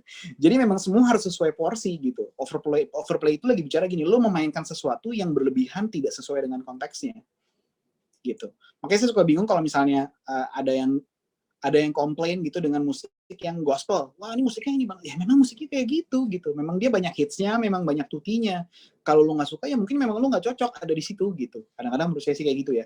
Dan saya juga suka bingung kalau teman-teman yang gospel gitu, begitu masuk gerejanya musiknya gitu-gitu doang. Ya udah lu jangan masuk di gereja situ. Mungkin lu nggak cocok sebenarnya ibadah di situ karena musiknya menurut lu nggak cocok. Karena poinnya kan gini, bukan tentang siapa musiknya, bukan seperti apa aransemennya, tapi kita lagi hadir di situ memuliakan nama Tuhan, kita lagi mau nyembah Tuhan kan. Gitu. Jadi menurut saya pada akhirnya overplay itu sangat berpengaruh sama bagaimana kita bisa menempatkan diri kita sesuai porsi. Dan bahkan ini berlaku nggak hanya di praise and worship loh, di musik secara keseluruhan. Kalau kita bekerja sebagai musisi sekuler pun, bekerja sebagai yang orang bilang sekuler, saya sebenarnya nggak terlalu suka istilah sekuler, tapi ketika kita bekerja di tanda kutip dunia pun gitu ya, kalau lu main berlebihan di tempat-tempat yang nggak tepat juga, ya overplay gitu. Saya main sama Glenn Fredly zaman dulu almarhum ya, dia suka banget musik-musik funk, dia suka banget musik-musik yang slap, yang tapi kalau lagi main Januari saya nggak mungkin main slap lah. Lagi main sekali ini saja saya nggak mungkin main Ghost Note lah gitu. Pasti gue harus nahan gitu karena itu kalau nggak overplay gitu. Jadi konteks overplay itu seperti itu. Itu yang pertama. Kedua, boleh nggak bahas improvisasi? Balik ke pertanyaan sebelumnya, nyambung ke pertanyaan tadi sebenarnya ya. High feel apa segala macam tadi. Balik lagi, sesuai konteks nggak gitu. Pas nggak ketika kita masukin itu? Apalagi kalau ditanya nggak ada pemain drum. Harusnya menurut saya ketika nggak ada pemain drum, yang menjaga fondasi semuanya lebih bass lagi gitu loh. Di dalam musik itu fondasi utamanya adalah drummer dan bassis dulu. Kita yang nge-hold the groove, kita yang ngejagain groove-nya. Nah kalau drummer nggak ada, berarti tugasnya jadi tugas kita dong. Lah kalau kita juga improvisasi, terus yang jagain siapa? kadang-kadang kita harus bisa berpikir ke sana gitu ya. Mungkin capek ya main cuma nahan gitu, tapi ya nggak apa-apa gitu, karena again poin utamanya adalah untuk keseluruhan musiknya itu dulu, lalu berikutnya adalah kita memuliakan nama Tuhan gitu melalui musik kita. Jadi bukan tentang kita kelihatan jago atau enggak improvisasi. Wah kan nggak mungkin jemaat juga lagi nyembah gitu kayak Christ is, tadi pakai pentatonik tuh asik banget, nggak mungkin dia nggak fokus ke situ juga gitu. Atau Christ is enough, wah tadi kromatik bagus banget kayak Charlie Parker tuh isian bassnya, ya nggak mungkin gitu, pasti memang dia lagi fokus menyembah. So mungkin kita juga harus fokus menyembah gitu. Nggak gini, belajar itu semua, kita belajar skill, belajar apapun, pada akhirnya porsinya kita tempatin sesuai kebutuhan. Itu aja sih kalau menurut saya, semua harus sesuai dengan kebutuhan.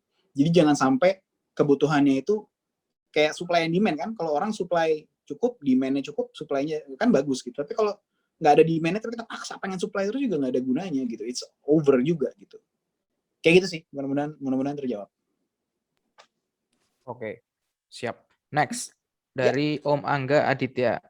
Kak Berry, yang model gimana sih yang disebut dengan player berisik? Dan apakah Kak Berry pernah ditegur waktu pelayanan? Nah, lo. Player apa? Player berisik ya?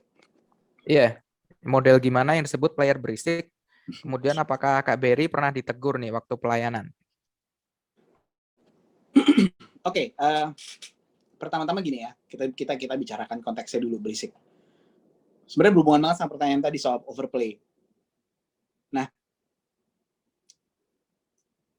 Jacob Pastorius itu pemain bass favorit saya. Kalau teman-teman dengar permainan dia tuh berisik banget, busy banget sebetulnya, penuh. Tapi kenapa terdengar enak? Karena ritmenya dia bagus, temponya dia bagus. Most of the time, kita dibilang berisik waktu tempo kita sebenarnya nggak bagus. Saya boleh jujur ya, gitu. Kadang-kadang, wah pemain bassnya berisik tuh. Sebenarnya bukan berisik, tapi karena dia temponya nggak bagus, jadi kedengaran berantakan gitu. Lari-lari, nggak konstan, 1/16-nya nggak bagus. Misalnya ya, saya kasih satu contoh dulu. Tapi saya bilang gini, kalau kita kuasai dengan baik musik kita, skill kita benar-benar sesuai dengan musiknya, kita akan memberikan performance yang selalu excellence, dan kita akan selalu memberikan selalu yang terbaik. Sehingga kita tahu, oh, momen ini kayaknya nggak cocok deh kalau gue keluarin bunyi yang ini, gitu loh. Kadang-kadang kan gitu ya, kalau kita tuh baru-baru mulai belajar, seperti tadi saya bilang, kita pengen keluarin semuanya tuh, di satu lagu, apalagi kalau kelainan cuma 5 lagu, 6 lagu, gue keluarin semuanya, dia harus keluar semua teknik gue hari ini. Nah itu yang salah gitu, karena teknik, skill, apapun itu hanya tujuannya mendukung musiknya. Supaya apa yang kita bayangin di sini, apa yang kita terdengar di kepala kita, di kuping kita, yang kita rasain, bisa kita ekspresikan melalui instrumen kita, kan sebenarnya itu basically. Gitu. Kayak misalnya saya lagi deep in worship, saya ngebayangin ada bunyi tuh. Kalau saya nggak punya skillnya, saya nggak akan tahu itu apa aja nadanya. Misalnya saya main di C, terus misalnya tuh O, E, C, D, A, C. Kan orang nggak akan tahu kalau kita nggak mainin, kita nggak punya skillnya, kita nggak akan bisa mainin itu. Gitu. Jadi skill kita harus dipergunakan untuk mendukung apapun ekspresi yang mau kita sampaikan. Gitu. Nah, itu dulu pertama. Tapi tadi kalau dibilang berisik itu seperti apa? Balik lagi ke tadi saya bilang overplay, mungkin kebanyakan kita ngisinya. Ditanya pernah nggak? Saya pernah ditegur. Soalnya lucu kejadiannya, ini 2 tahun lalu, saya kebetulan lagi main seat bass. Jadi lagi nggak main bass biasa, saya lagi main seat bass, dan itu nggak kedengeran. Jadi sepanjang orangnya dari Australia, dia lagi doa gitu. Bukan lagi doa, dia lagi sharing. Saya malah nyari sound gitu, terus saya disuruh diem. Oh sorry gue. Ya itu fakta yang pernah terjadi, dan itu memang saya sadar, gue ganggu sih momen itu. Padahal saya tujuannya kayak gue pengen nyari sound yang enak nih gitu, belum dapet. Nah itu sering terjadi kan. Saya yakin saya ngalamin itu karena instrumen itu sebenarnya bukan instrumen saya. Ngerti ya? Kayak tadi saya bilang, ini bukan instrumen yang gue kuasain nih. Kalau di bass gue bisa jamin tuh gue tutup volume, pasti gue diem aja dengerin dia ngomong.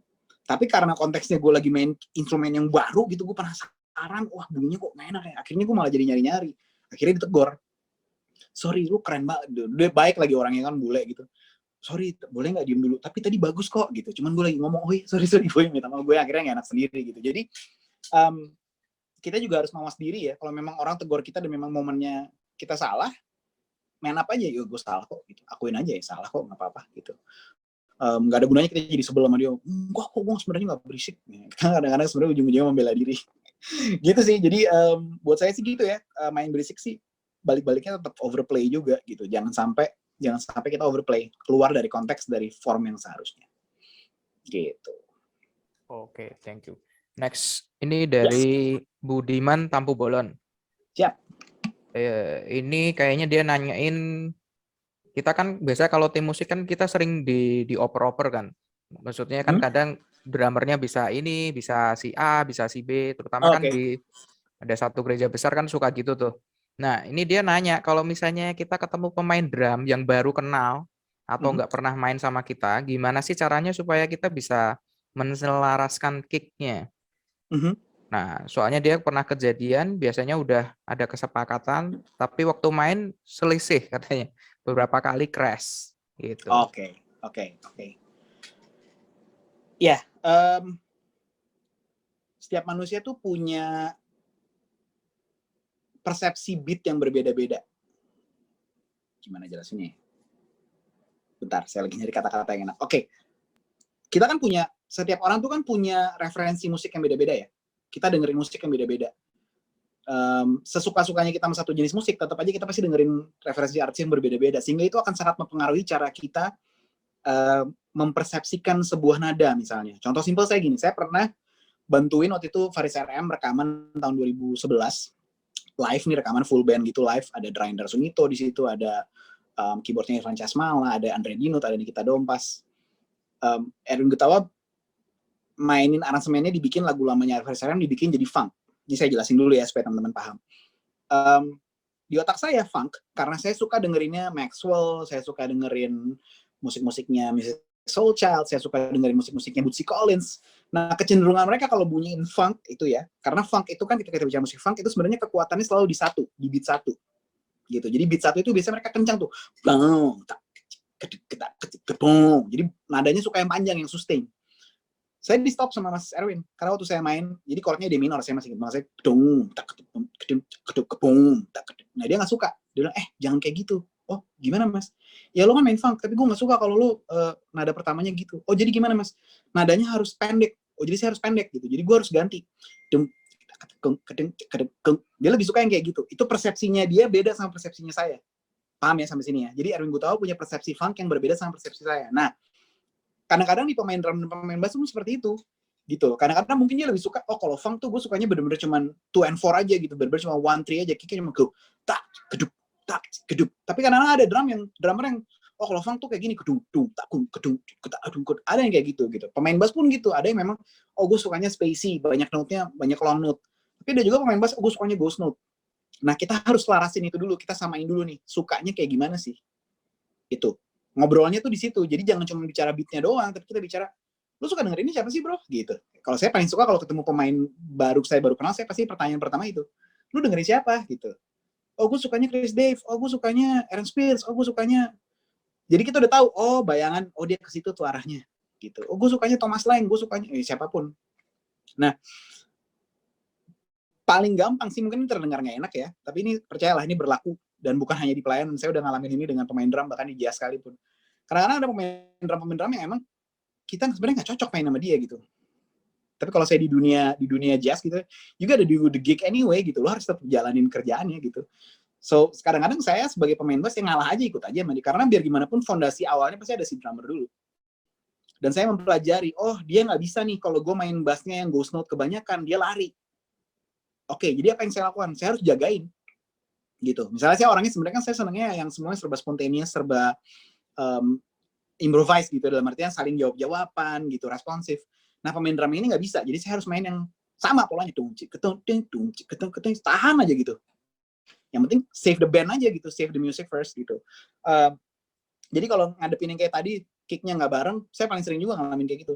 Cara paling gampang ya udah saya main long note aja, dong. Gede dong. Pokoknya cari kan kita bisa dengar sambil main, kita bisa dengar oh dia mainnya kayak gimana sih, dan kita bisa mempelajari, menangkap basic pattern yang dia mainin. Nah dari basic pattern itu kita bangun. Jadi nggak ada gunanya kita gontok-gontokan gitu. Oh gue kayak gini, nggak bisa, nggak ada gunanya gitu. Karena itu membuat musiknya juga jadi jelek. Kasian juga musisi yang lain. Pemain gitar mungkin pengen ngisi yang enak, jadi bingung nih. Ini gimana sih sama bassnya nggak sama. Jadi buat saya salah satu cara paling gampang adalah save the music by playing lebih spacey aja. Gitu, pemain drumnya mungkin kayak gitu, kicknya nggak selaras, ya udah kita jangan coba ngikutin, kita bikin spacey aja, bikin yang lebih ngebungkus aja istilahnya gitu, lebih nyelimutin gitu loh musiknya, jadi cuma bener-bener basic-basicnya aja. Saya sih biasanya selama ini triknya kayak gitu ya. Gitu, semoga terjawab. Oke, thank you. Nextnya dari Rian Tarigan Pontianak. Menurut Kak Berry, gimana arti dan dampak kesatuan hati dalam pelayanan musik di gereja? Terus gimana kasusnya kalau ada pemain musik yang pengennya sekedar tampil atau cuma mau show, apalagi terus kemudian ujung-ujungnya jadi overplay, gitu.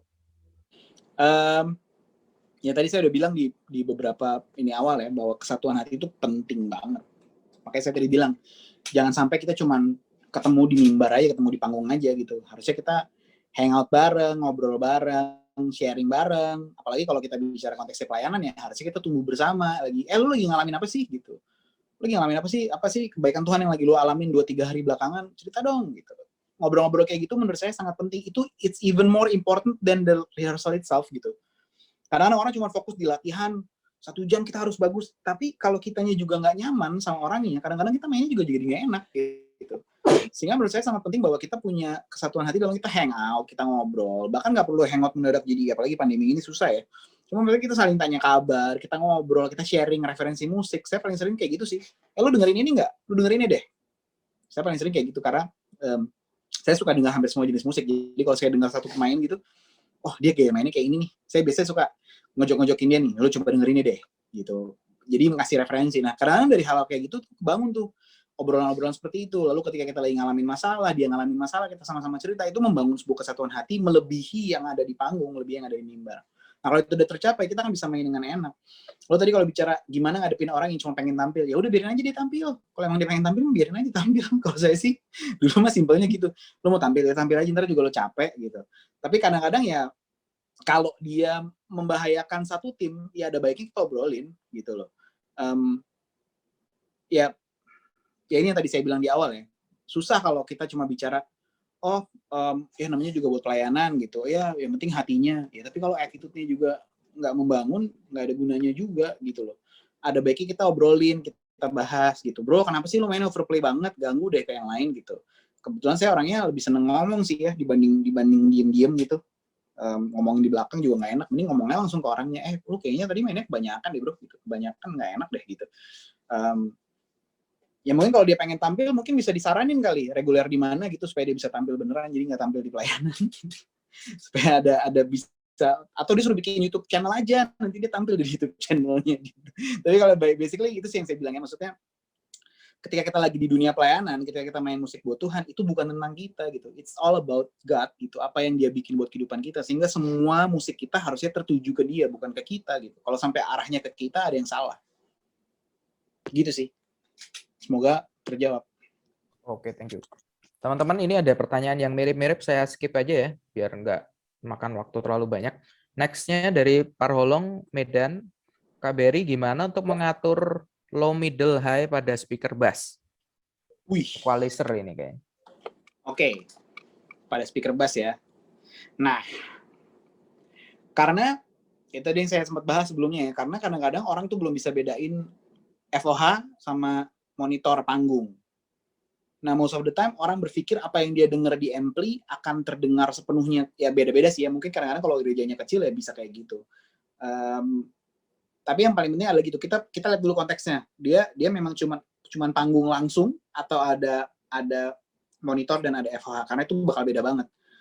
Kalau kita cuman ada di panggung, ada monitor dan ada FOH, kecenderungan saya di monitor saya akan pelan volumenya, pertama sangat pelan. Dan ini kadang-kadang orang suka lupa ya. Gain, kalau ada gain sama volume, kadang-kadang orang suka lupa yang digedein gainnya doang, volumenya kecil. Nah, itu yang bisa bikin sember kan, bikin distortion. Kalau saya most of the time volumenya saya bikin di jam 12, gainnya saya bikin cuma jam 9 gitu.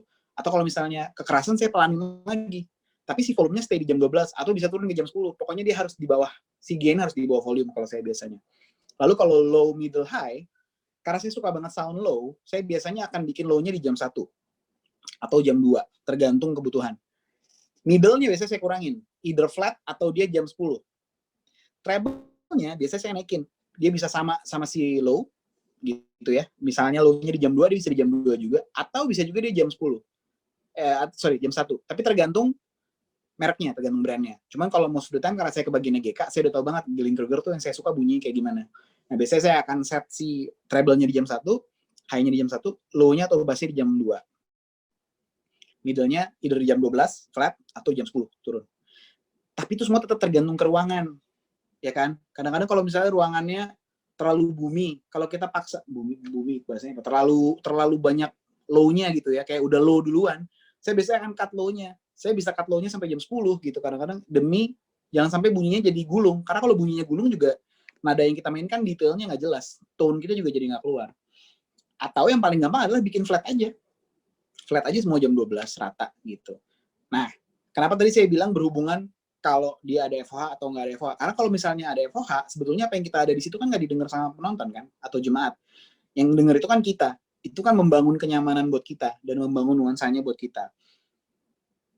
Tapi kalau memang diambil direct box-nya misalnya dari situ ya, directnya diambil dari ampli, mungkin itu akan mempengaruhi bunyi kita di luar, betul. Cuman jadi biasanya saya akan setting seperti itu, yang penting gue nyaman dulu aja.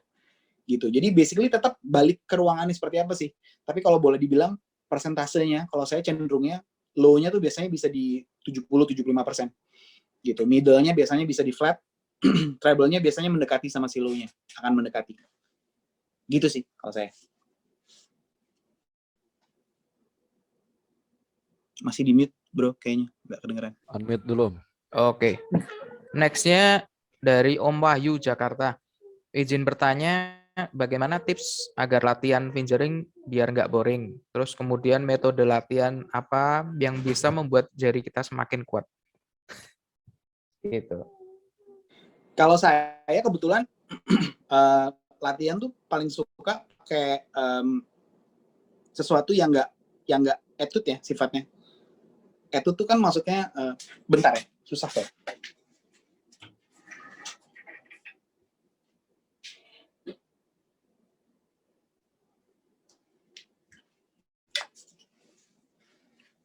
Sorry, biar gampang. Benar-benar kedengeran ya. Kalau itu tuh kan biasanya semua yang serba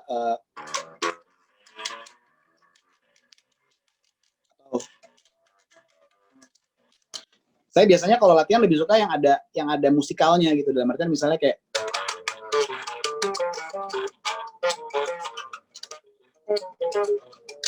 jadi semua serba ada musicalnya gitu, nggak sekedar latihan aja. Itu membuat kita jadi nggak boring. Tadi yang saya praktekkan tuh judul nama latihannya latihan triad sih basically. Cuma saya mainnya 135 ya. 135 tapi dibalik dari 351. Jadi kalau misalnya C gitu kan, kalau C kan 135 C E G ya. Saya mainnya E G C. Nah, habis itu saya pindah tuh circle of fourth. Kalau teman-teman pernah tahu istilah circle of fourth ya. Jadi kita pindahnya 4. Jadi kalau dari C ke F, F ke B flat atau bass, dari bass ke S terus aja sampai akhirnya balik lagi ke C. Kan itu akan ketemu tuh 12. Jadi kalau saya biasa latihannya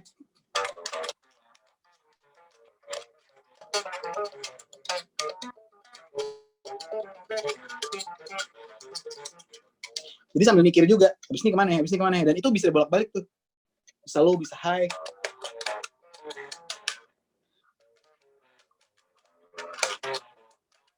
Jadi bisa banyak banget kombinasinya, cuman basicnya kurang lebih seperti itu. Nah, karena saya orangnya nggak suka latihan etude, jadi saya sukanya latihan musik gitu, musical. Itu yang paling gampang. Lalu, cara lain adalah, ini mungkin jarang dilakuin sekarang sama orang ya, kalau pakai metronom, saya sebisa mungkin membayangkan metronom itu kayak drum. Banyak orang kan kalau dengar metronom tuh terganggu ya, kayak kluk, klak, klik, stres duluan gitu. Tapi saya percaya banget bahwa metronom atau klik itu teman kita sebenarnya. Kita harus bikin sampai bunyinya itu jadi enak. Nah, kalau saya biasanya dengar bunyinya cuma klik, kluk, kluk, kluk, klik, saya bayangin itu kayak bunyi drum aja. Kita klik.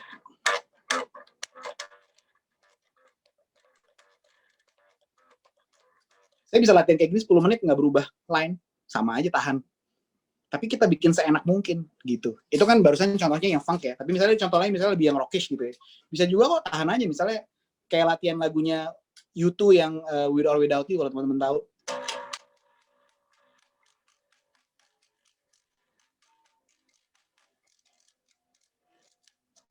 Saya paling suka latihan itu ulang-ulang aja terus gitu, pakai klik. Sesuaiin temponya pakai metronom gitu. Jadi itu sih latihan yang menurut saya sangat membuat kita nggak bosen. Jadi kita harus menemukan, dan tiap orang tuh beda-beda sih. Jadi jangan biarin satu formula membuat kita harus kayak gitu, enggak. Tiap orang harus menemukan formulanya masing-masing, preference-nya kayak apa. Nah, kalau tadi ditanya kekuatan jari, saya dulu belajarnya dari teman saya yang kebetulan belajar main gitar klasik ya. Latihan yang tadi mungkin teman-teman tahu jari 1 2 3 4 ya. Itu kan buat ini kan biasa ya. Nah, teknik latihan yang diajarin sama dia adalah jangan angkat jarinya sebelum pindah note, which is tuh lumayan pegel sih. Jadi saya di sini, sebelum saya pindah sini saya nggak akan angkat jarinya tuh. Jadi tahan terus. Itu lumayan bikin pegel sih, lumayan. Jadi kalau dari sini,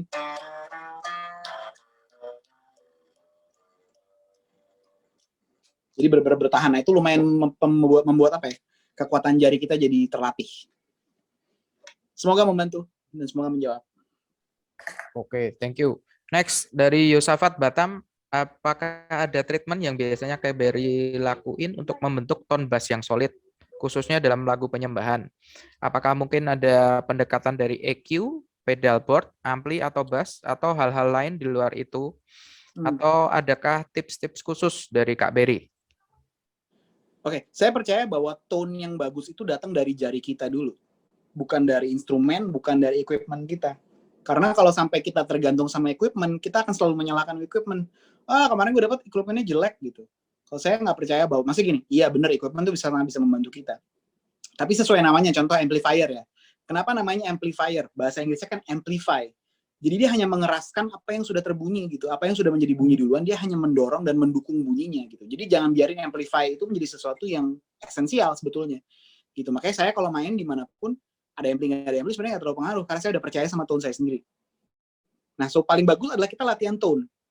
Kebanyakan pemain bass, lucunya lebih suka fokus latihan tangan kiri. Gue harus cepat, gue harus bisa main. Padahal enggak, fokus tangan kanan itu jauh lebih penting loh teman-teman.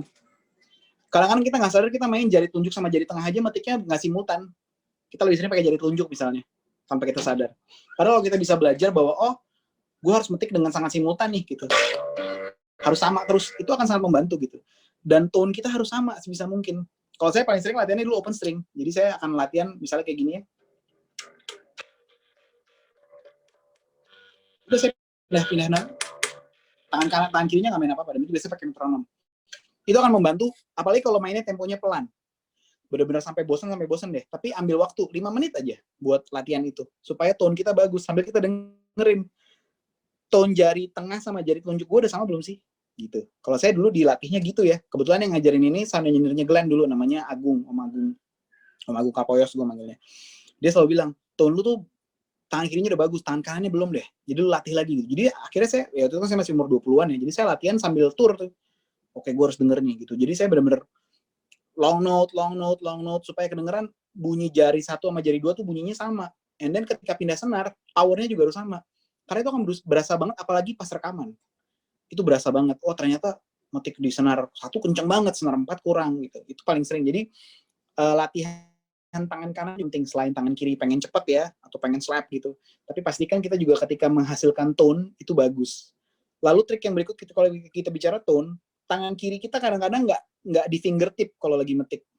Saya sering ketemu murid yang mungkin demi efisiensi gitu ya, begitu pindah senar gitu dia mainnya malah jadi megangnya bukan pakai ujung ini. Jadi misalnya kayak pakai tengah jari gitu loh, pakai buku jari sini. Jadi demi memudahkan begitu pindah senar dia cuma tidur aja gitu. Nah itu kan membuat tone-nya jadi nggak konsisten. Saya sebisa mungkin selalu pakai fingertip, selalu pakai ujung jari gitu. Jadi dimanapun tone-nya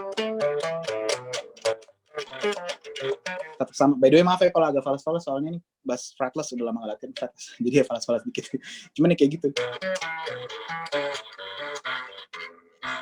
Harus sama gitu. Gitu sih. Semoga menjawab. Oke, next-nya kalau mau sebelum pelayanan atau manggung, persiapan apa yang Kak Barry lakukan? Kemudian untuk persiapan materi, apakah dengan menulis atau menghafal? Kalau misalnya ada metode seperti apakah yang dipakai? Kemudian latihan berapa lama sebelum manggung? Oke. Karena saya juga baru ya di dunia pelayanan ini. Dulu awal saya bantu, ini kebetulan saya lagi pakai baju gerejanya nih, gereja Sitri ini yang saya pelayanan sekarang di sini. Waktu saya awal latihan tuh, saya harus awal pelayanan, saya harus tulis. Karena saya nggak tahu lagu gitu, jujur aja ya. Karena tadi saya bilang, saya dengerinnya tuh kan Israel Newton, dengerin Franklin, dengerinnya, atau dengerin yang gospel lama kayak Ron Kenoly. Kalaupun saya denger lagu-lagu yang lama tuh, lagu-lagu lama banget. Yang saya tahu zaman dulu tuh paling terima kasih Tuhan gitu. Terus aku naikkan syukurku, saya taunya itu. Begitu yang baru-baru tuh saya bingung. Nah kebanyakan teman-teman yang jadi WL, misalnya dikasih songlist, ini lagunya NDC ya, saya nggak pernah dengerin NDC. Ini lagunya JPCC ya yang ini, saya nggak pernah dengerin. Ini lagu Symphony Worship, saya nggak tahu gitu. Akhirnya daripada berantakan, saya tulis. Jadi saya kebetulan kalau saya punya teknik mendengar itu, saya nggak pakai alat, nggak pakai instrumen, kebiasaan. Memang kayak gitu ya. Jadi mungkin jangan dicontoh kalau teman-teman nggak biasa kayak gitu. Tapi karena saya memang terbiasa kayak gitu, saya tuh bukan tipe yang duduk pasang musik terus saya main. Nggak. Saya tipenya nggak kayak gitu. Tapi saya sebisa mungkin ngedenger lagunya. Jadi saya putar lagunya dan saya dengerin berulang-ulang. Nah cuma masalahnya kadang-kadang kalau kita mau pelayanan, lagunya baru dikasih hari Jumat gitu. Jadi kita cuma punya waktu 2 hari sebelum Minggu pagi harus latihan gitu. Dan tadi menjawab yang pertanyaan tadi, dulu saya kalau ibadah zaman masih offline, itu ibadahnya jam 10:30. Kita harus standby jam 8, karena jam 8:30 sudah mulai latihan. Jadi kita cuma punya waktu 1 jam latihan, 8:30 sampai 9:30, break, 9:30 baru mulai ibadah. Jadi punya waktu 1 jam buat latihan. Jadi sangat diandalkan kemampuan setiap musisi untuk bisa memainkan materi sebelum kita latihan. Jadi kita datang bukan bengong-bengong gitu. Nah, saya mempertanggungjawabkannya karena saya nggak biasa, akhirnya saya tulis. Bahkan saya pernah ngalamin waktu itu sama istri saya waktu kita on the way ke tempat pelayanan, saya minta tolong dia tulisin karena saya sambil nyetir, jadi sambil putar lagunya. Tolong tulisin gitu. Nggak keburu nulis karena dikasih lagunya baru Sabtu malam. Baru tulis gitu. Jadi dia sambil saya di jalan, saya sambil nyetir, G, saya kasih tahu aja, oh ini D, ini tulisin nama dia E minor segala macam. Itu sangat membantu ketika saya akhirnya melayani gitu. Jadi saya tahu yang saya baca. Tapi sekarang karena saya udah biasa dan udah mulai tahu lagu-lagu yang biasa dibawain, akhirnya itu menjadi natural aja gitu. Saya nggak perlu hafalin gimana. Susah juga sih ya, karena gini, kebetulan saya juga sama teman-teman itu kalau pelayanan kita nggak pakai aransemen asli gitu. Jadi nggak harus selalu pakai aransemen asli, pasti diganti aransemennya gitu. Jadi kita hanya mempelajari esensi lagunya. Nah tapi salah satu tips yang boleh saya bagikan adalah biasakan jangan menghafal, tapi mengerti lagunya. Contoh ya, mungkin kalau teman-teman di sini suka banget pakai sosial media, pasti ada yang pernah dengar lagu Begin You, itu kan belakangan lagi hits banget. Saya nggak tahu sampai sekarang yang nyanyi siapa, tapi saya bisa nyanyiin lagu itu paling nggak 4 bar gitu. Kenapa? Karena terdengar gitu. Saya nggak pernah punya lagunya, saya nggak pernah beli CD-nya, saya nggak pernah dengan sengaja buka Spotify atau YouTube buat denger lagunya. Tapi saya tahu lagunya. Kenapa? Karena lagunya terdengar. Sama halnya kayak kita bahas, misalnya lagu-lagu apa sih yang sempat populer, Terpesona, aku terpesona gitu. Saya nggak pernah dengar Spotify khusus buat dengar lagu itu, tapi karena terdengar, saya bisa nyanyiin. Nah, pola ini harusnya kita pakai buat kita belajar gitu. Kalau kita biasa mendengar sesuatu sampai dia terdengar, sampai kita bisa menyanyikan tanpa harus kita pelajari, itu akan jauh lebih bagus, kita jadi kuasain materinya. Makanya saya paling senang kalau dikasih materi itu udah lama, seminggu gitu atau 3 hari, paling telat lah 3-4 hari, saya bisa dengerin berulang-ulang, supaya saya bisa nyanyiin. Kalau saya bisa nyanyiin, pasti saya bisa mainin. Harusnya ya, logikanya harusnya gitu. Kalau gue bisa mainin, pasti gue bisa. Kalau gue bisa nyanyiin, harusnya gue bisa mainin. Karena kalau sampai kita salah chord, kita bisa tahu, kayaknya nggak ke situ deh chordnya. Karena nyanyiannya kayak gini gitu. Jadi most of the time saya akan berusaha menghafal lagunya, bukan menghafal part bassnya loh. Gitu. Tapi mengerti lagunya, oh lagunya ke sini, oh nanti jalannya ke sini gitu. Kadang saya most of the time, bahkan saya dengerin lagu, saya nggak tahu nada dasarnya apa. Jadi ketika nanti sampai baru saya nanya, lu main di mana sih key-nya? Original itu di mana? Gue nggak tahu. Oh di E, oh ya udah oke. Tapi saya tahu jalan progresi chord-nya 1, 5, 6, 7 dan lain. Itu sangat membantu sih. Jadi kalau bisa teman-teman biasakan jangan menghafal posisi, jangan menghafal bunyinya aja, tapi mengerti bunyinya itu seperti apa. Gitu. Oke, thank you. Next-nya ada pertanyaan dari Yohanes. Lebih penting mana skill atau urapan? Lelah sekali sama dikotomi ini. Banyak gereja cuma jadi hakim. Ini mungkin kalau dari pengalaman saya sih biasanya suka gini bro. Misalnya kita lagi main terus ada yang bilang, lu mainnya kurang ngangkat. Atau misalnya WL-nya nih, wah gue tadi di ibadah kayaknya kurang ngangkat nih, kurang rasa hadirat mungkin ya. Mungkin kayak gitu kali pertanyaannya, maksudnya kayak gitu kali. Gimana bro? Mau diangkat kemana? Kadang-kadang saya suka pengen tanya, mau diangkat kemana sih? Mungkin mainnya harus di lantai 3 atau lantai 4 kali biar keangkat. Cuman gini sih, kita bisa bahas ini dari 2 pandangan ya, dari 2 perspektif yang berbeda. Perspektif pertama yang saya mau bahas mungkin dari pemahaman musik dulu. Karena gini, musik itu kan bicara tentang 2 hal aja sebenarnya, tension sama release.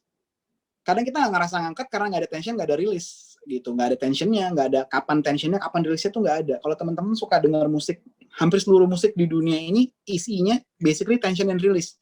Apalagi kalau teman suka dengar musik-musik DJ ya, itu kan tension and release gitu. Kayak misalnya kalau teman-teman suka mungkin ketawain build up-nya DJ itu kan paling sering pakai snare di 1/4, habis itu 1/8, 1/16, bahkan 1/32 kan. Kayak tak tak tak tak tak tak tak tak tak tak tak tak tak tak tak. Itu kan tension sama rilis. Dia tension, membangun tension sampai akhirnya harus rilis. Gitu. Nah, kalau orang ngerti persepsi ini dulu, dia akan mengerti harus bermain seperti apa, lalu dia akan mencampurkan dinamika dan lain-lain. Itu akan mempengaruhi banget. Gitu. Most of the time kita main dinamikanya kita nggak atur gitu. Main di chorus sama main di verse sama aja gitu. Jadi akhirnya bosen gitu, boring. Orang mendengarnya kayak ya itu yang tadi dibilang nggak ngangkat. Itu kalau perspektif musiknya. Kalau kita dari perspektif rohaninya ya, menurut saya gini, nggak ngangkat itu karena tim worship-nya mungkin nggak punya pemahaman tentang apa itu praise and worship yang benar gitu. Yang dia ngerti hanya main musik gitu. Dia nggak dikasih tahu kenapa sih bagian sini harus ngangkat. Contoh, kenapa sih harus ada selah? Kan orang suka pakai istilah selah kan. Kalau teman-teman mungkin pernah dengar istilah selah kalau di Mazmur kan. Bermazmur bla bla bla bla bla bla selah. Nah, kalau teman-teman ngerti arti selah misalnya. Kalau kita belajar dari Mazmur Daud deh. Mazmur Daud gitu ya. Misalnya dia lagi ngomong, wah musuhku banyak segala macam gini-gini, aku dikejar, aku mau dibunuh. Selah. Setelah selah pasti berubah paradigma dan perspektifnya Daud. Dia pasti bilang, tetapi Tuhan adalah batu karangku, dia adalah perlindunganku, aku bersyukur ada dia dalam hidupku. Gini, waktu dia punya selah, dia punya kekuatan, dia punya power. Nah, pengertian-pengertian kayak gini kan kadang nggak dikasih ke tim musik kan ya. Saya harus ngomong apa adanya ya. Ini dari hasil saya ngobrol bahkan sama Om Kris Manusama juga. Dia bilang, kalau Om Kris Manusama tuh kebetulan dia duduk sama tim musiknya. Jadi musiknya tuh di-equip, dikasih pemahaman, dikasih pengertian, disuruh Bible study. Nah sayangnya kadang-kadang gereja-gereja mungkin ya, yang memang menjadikan musisi itu cuma tanda kutip musisi bayaran aja gitu. Lo pokoknya datang pakai bajunya rapih, rambutnya jangan gondrong, jangan pakai anting, jangan ngerokok. Selesai, dikasih PK, oke, thank you, pulang. Lu nggak peduli apakah dia punya masalah, mungkin dia lagi nggak bisa bayar kontrakan, mungkin dia lagi ngalamin pergumulan. Kan, nah kadang-kadang hal kayak gini loh, yang kadang-kadang kita suka nggak diajak ngobrol, kita nggak diikut. Jadi kadang-kadang mungkin itu yang membuat kita jadinya tanda kutip nggak ngangkat gitu. Karena ya kita lagi main musik doang, cuma manggung, kita nggak lagi mendeklarasikan sesuatu. Kalau buat saya, praise and worship itu harus bicara soal mendeklarasikan apa yang menjadi firman Tuhan. Apa yang kita mainin itu harus menjadi sebuah deklarasi iman kita juga. Makanya tadi saya bilang di awal, saya kalau main lagu-lagu praise and worship, saya nggak fokus sama bass saya, tapi saya lagi fokus sama liriknya. Lirik lagunya lagi bilang apa? Bila Allah ada bersamaku, siapa jadi lawanku? Oke, berarti apapun masalah yang gue hadapin, gue punya Tuhan. Itu alasannya ketika gue main bass, dinamikanya akan naik di part itu. Udah pasti. Karena lagi kuatin diri sendiri, punya deklarasi. Terus bilang apa? Sungguh besar kau Tuhanku. Yes, besar banget. Gue mau fill in di sini. Kenapa? Ini hidup gue andelin buat dia semua. Gue bisa hidup sampai hari ini di tengah-tengah pandemi cuma karena Tuhan baik sama hidup gue. Gaji nggak jelas, kerjaan nggak jelas, tapi hidup sampai hari ini. Berdiri sampai hari ini, bernafas sampai hari ini. Semua semata-mata karena Tuhan. Nah, kalau kita punya pemahaman kayak gitu, saya bisa jamin tim kita pasti naik, ngangkat yang tadi dibilang. Lalu tadi kalau ditanya soal urapan sama skill mana lebih penting? Menurut saya, penting dua-duanya. Saya bisa sampai hari ini, saya bilang tadi, saya semata-mata karena kasih karunia. Kalau ada orang bilang beri kumaha basis apa bla bla bla, saya tuh kadang-kadang tutup kuping dari kata-kata itu. Wah, basis ini, basis itu. Saya nggak mau dengar predikat-predikat itu. Karena saya tahu banget saya bisa sampai hari ini cuma karena Tuhan aja kok. Semua semata-mata karena kasih karunia. Tapi tidak membuat saya jadi malas. Saya tetap harus latihan, saya tetap harus belajar, saya harus menambah ilmu saya kayak gimana, saya harus belajar aransemen, saya harus dengerin musik. Kalau dikasih lagu buat dipelajari, saya harus pelajari, saya nggak bisa sembarangan. Kalau harus datang on time latihan, saya harus datang on time latihan gitu. Nggak bisa kita cuman karena kasih karunia terus kita jadi seenaknya, nggak kayak gitu, nggak. Kita karena kita ada kasih karunia, kita punya urapan, lalu kita jawab itu dengan skill kita, dengan kemampuan kita dong. Kita kulik, kita jadi yang terbaik. Kenapa? Supaya urapan itu menjadi sesuatu yang punya alasan. Ada alasannya gue dikasih urapan. Kenapa? Karena gue mau belajar. Ada alasannya Tuhan kasih gue kasih karunia, karena gue pengen jadi yang terbaik. Buat gue, enggak, biar nama Tuhan dimuliakan. Gitu sih. Jadi kalau menurut saya ditanya, urapan dan skill mana lebih penting? Dua-duanya penting. Enggak ada yang lebih. Gitu, Mas Bro. Siap, thank you. Ini ada lagi pertanyaan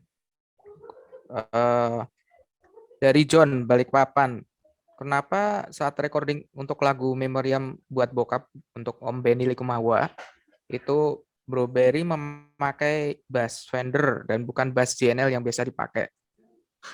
Terus pertimbangan teknikalnya apa sih yang bikin Bro Berry suka pakai bass beda-beda sih? Kadang aku lihat juga misalnya lagi main misalnya di Sound of Hope kan suka pakai yang Nuts kalau nggak salah ya. Terus kadang di lagu tertentu pakainya yang JNL kayak gitu. Pertimbangannya apa sih Bro? Gitu. Oke. Tadi kalau ditanya kenapa sih pas rekaman? Karena memang kontrak saya udah habis, jadi saya boleh pakai bass apa yang saya mau pakai. Dan kebetulan di lagu itu saya butuh suara 4 string karena saya memang mainnya slap kan. Jadi dan saya tipe orang yang kalau main slap itu senengnya yang 4 strings gitu. Karena saya sebenarnya memang pemain bass tuh yang suka 4 strings. Kalau saya pakai 5 strings itu ada alasannya karena buat kebutuhan lagu biasanya. Nah, pola pikir yang sama saya terapkan ketika saya gonta-ganti bass. Saya lucu banget pernah baca di YouTube, pernah ada yang komen karena saya bawa bass ada 4 gitu, yang dipakai cuma 2 gitu. Ada yang pernah komen kayak gitu. Biasanya kalau saya bawa bass 4 itu biasanya yang 2 cuma cadangan sih. Biasanya saya benar-benar pakai cuma 2 karena biasanya dulu saya suka mutusin senar kan di panggung. Jadi biar cepet ada ganti bassnya. Tapi kalau ditanya kenapa suka pakai bass yang beda-beda, tadi kayak pakai Nuts lagi sama-sama Folk. Belakangan saya juga pakai JNL yang custom shop gitu. Karena kebutuhan musiknya sih, Bro, gitu. Kalau misalnya saya dulu pakai JB2 misalnya ya, JNL, atau saya pernah pakai GB94 chord, atau saya pakai Fender tadi, Fender tahun 64 jazz bass. Itu pasti karena kebutuhan lagunya. Kalau lagunya memang membutuhkan sound yang seperti itu, saya akan menggunakan bass yang seperti itu. Tapi kalau tadi kayak Sound of Hope gitu, kenapa saya pakai Nuts? Karena Nuts itu kan dibikin, saya memang request dibikin menyerupai suaranya MTD ya. Karena saya nggak mampu beli MTD dan belum di-endorse juga.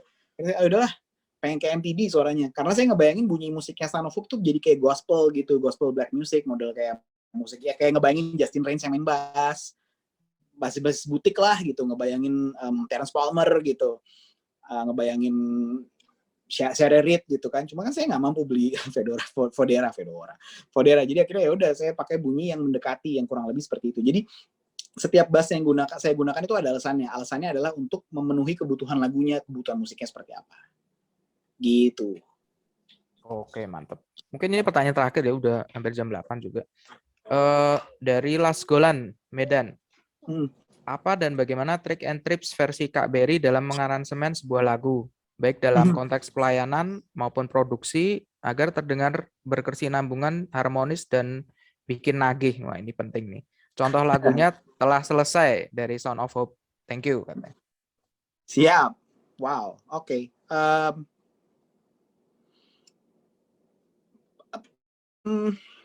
Penting banget kita punya referensi yang banyak sih.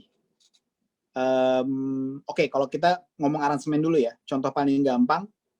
Saya tadi mungkin udah sempat share lagu Ku Diberi Kuasa yang saya tadi share gitu, lagu Ku Diberi Kuasa. Lagunya JPCC. Kalau teman-teman dengar versi aslinya sama dengar versinya Sound of Hope itu kan lumayan beda. Dan bedanya lumayan jauh.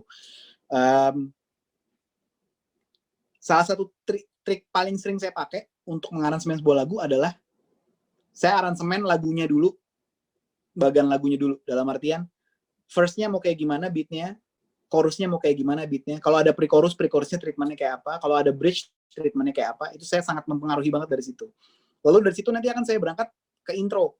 Intronya mau kayak gimana. Lalu nanti interlude-nya mau kayak gimana. Lalu nanti outro-nya mau kayak gimana. Gitu. Itu biasanya belakangan. Tapi nomor satu pasti saya ngebahas beat-nya dulu. Gitu kayak tadi saya cerita Aku Diberi Kuasa. Gitu. Saya bikin di Ku Diberi Kuasa itu originalnya kan cuma Ku diberi kuasa, dan saya bikin itu jadi lebih banyak sinkopnya gitu, banyak hitsnya juga.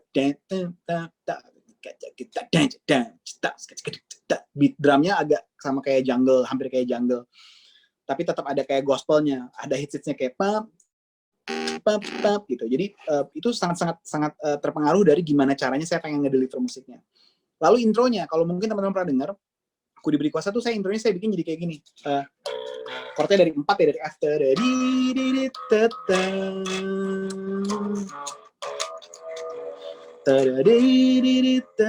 Nah, itu kan jadi intro. Tapi sebenarnya banyak orang yang nggak sadar, itu sebenarnya elemen intronya saya ambil dari melodi lagunya. Jadi intronya saya bikin berkesinambungan sama lagunya.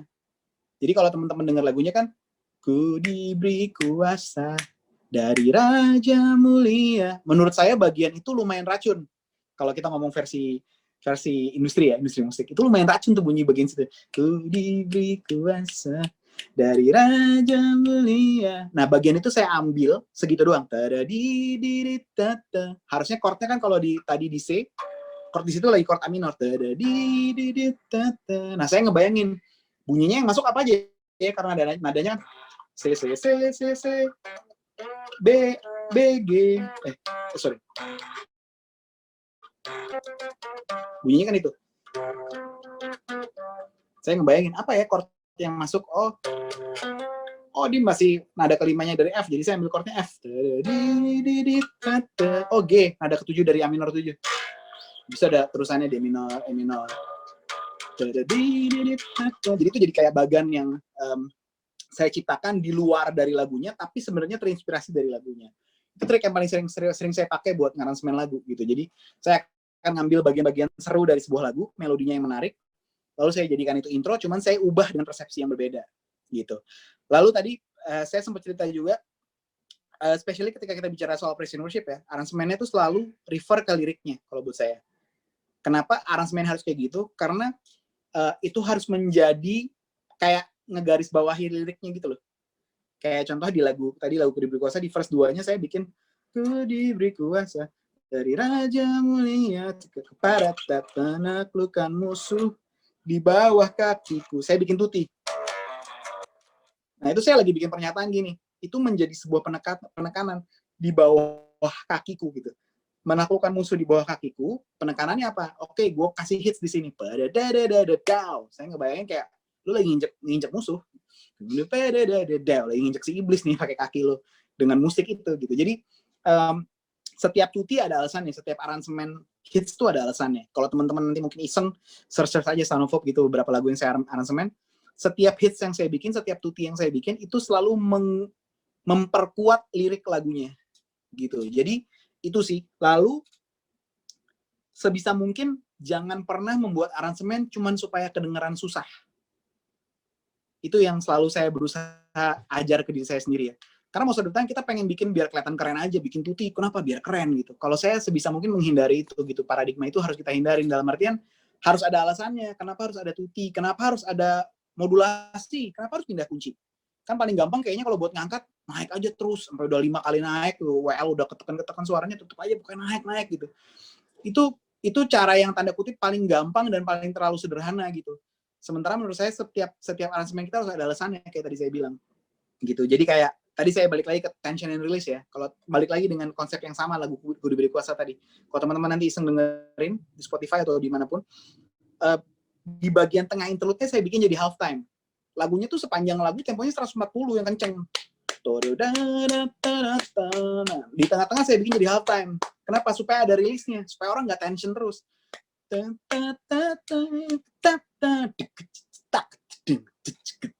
Itu supaya kita jadi rilis gitu. Habis itu balik tension lagi. Nah, mempermainkan tension sama rilis ini sangat penting dalam sebuah aransemen. Kita nggak akan bisa ngerti kalau kita belum denger yang banyak. Makanya saya suka dengerin yang banyak. Saya suka dengerin semua jenis musik. Saya sampai dengerin musiknya Billie Eilish, saya dengerin. Saya pengen tahu musiknya apa sih, kayak apa sih yang membuat Gen Z sekarang tergila-gila sama dia. Oh ternyata musiknya bener-bener musik lazy yang lu kayaknya pengen tidur, kayaknya dunia musuh lu pengen rebahan aja gitu. Kayaknya semua. Ya emang kayak gitu musiknya gitu. Tapi ya memang itu sesuai dengan pribadinya. Ngerti nggak sih? Generasinya memang seperti itu gitu. Nah, kita mendengar itu kita jadi mengerti, oh cara mereka naikin tension tuh kayak gini. Karena beda-beda, ya kan? Kayak contoh misalnya pemain drum. Kalau misalnya kita bicara musik gospel, tensionnya dinaikin dengan apa? Dengan hits. Dengan gospel chops. Tapi kalau kita dengar tadi saya bilang musik DJ, cara naikin tension dengan apa? Bisa dengan suara filter. Misalnya kayak suara snare, awalnya cuma kecil, karena dia nggak bisa main fill-in kan. Jadi harus menggunakan cara lain. Gitu. Jadi hal-hal seperti itu sih, mempunyai banyak referensi itu sangat mempengaruhi cara kita mengaransemen dan sangat mempengaruhi gimana cara kita mendeliver sebuah lagu gitu. Jadi terus kalau tadi dibahas lagu telah selesai, lagunya kan sebenarnya sangat simple ya. Kalau tadi yang tadi yang nanya bilang telah selesai itu lagu sangat simple gitu. Cuma basicnya saya bikin dari awal memang ngebayangin suasananya suasana tropikal gitu, suasana pantai, suasana orang Indonesia Timur. Kenapa? Karena memang melalui musik Sanufuk saya pengen representasi musik Indonesia Timur sebetulnya gitu. Jadi kayak penggunaan bunyi-bunyian tifa, bunyi-bunyian marimba yang mendekati bunyi kolintang gitu. Jadi memang sengaja gitu ada bunyi-bunyian yang membuat orang kayak kebawa suasananya ke tempat lain gitu. Ya itu sih basically referensi yang banyak. Lalu tentunya mengerti tujuan lagunya seperti apa sih. Itu juga penting. Contoh simpel ya, saya dulu kalau main reguler sama om-om zaman dulu nih, om-om reguleran, om-om jazz zaman dulu kan mereka nggak peduli lagunya. Lagunya Lately, liriknya sedih kan. Teman-teman nggak tahu nggak sih lagunya Stevie Wonder yang Lately? Lately I have had the strangest feeling. Tiba-tiba pemain pianonya bilang, karena dia om dan senior ya, dibikin apa om? Salsa. Terus dia main salsa. Jadi penyanyinya nyanyi lagu Lately dengan lagu lirik sedih, tapi lagunya salsa gitu. Nah itu seringkali terjadi ketika kita ngaransemen, karena kita nggak mengerti esensi lagunya, lirik lagunya. Karena kadang-kadang lirik lagu itu sangat menentukan loh. Lagunya simple, ngebahasnya juga simple. Ya udah kita bikin aransemen simple aja, yang penting message lagunya nyampe. Gitu sih kalau dari saya. Semoga terjawab. Oke, siap. Mantap. Ini by the way udah jam 8, Bro. Siap. Mungkin dari seluruh pertanyaan tadi menurut Bro Berry yang kira-kira dan kita mau adain door prize nih. The best penanya siapa nih? Waduh. Ingat gak tadi pertanyaannya? Banyak ya pertanyaannya ya. Iya makanya. Yang berkesan gimana? Yang berkesan ya? Yang berkesan buat saya tadi yang nanya soal skill dan urapan. Itu satu. Yang ngangkat nggak ngangkat. Itu satu. Kedua, saya mau kasih buat yang tadi nanya gimana kalau ketemu pemain drum yang baru kenal terus suka clash. Jadi suka tabrakan kick sama, saya kasih buat dia juga deh karena kayaknya dia butuh hadiah supaya dia semangat menghadapi pemain drum kayak gitu. Oh, asik tuh. Oke, siap. Oke, nanti para penanya nanti kita japri ya. Dan kemudian kita dari Basis for Christ mengucapkan terima kasih banget buat Bro Berry udah ngisi malam hari ini. Juga kita mau ngucapin happy wedding anniversary yang ketiga. Thank you. Ya, Tuhan memberkati keluarga Bro luar biasa. Amin. Terima kasih. Bro. Thank you so much.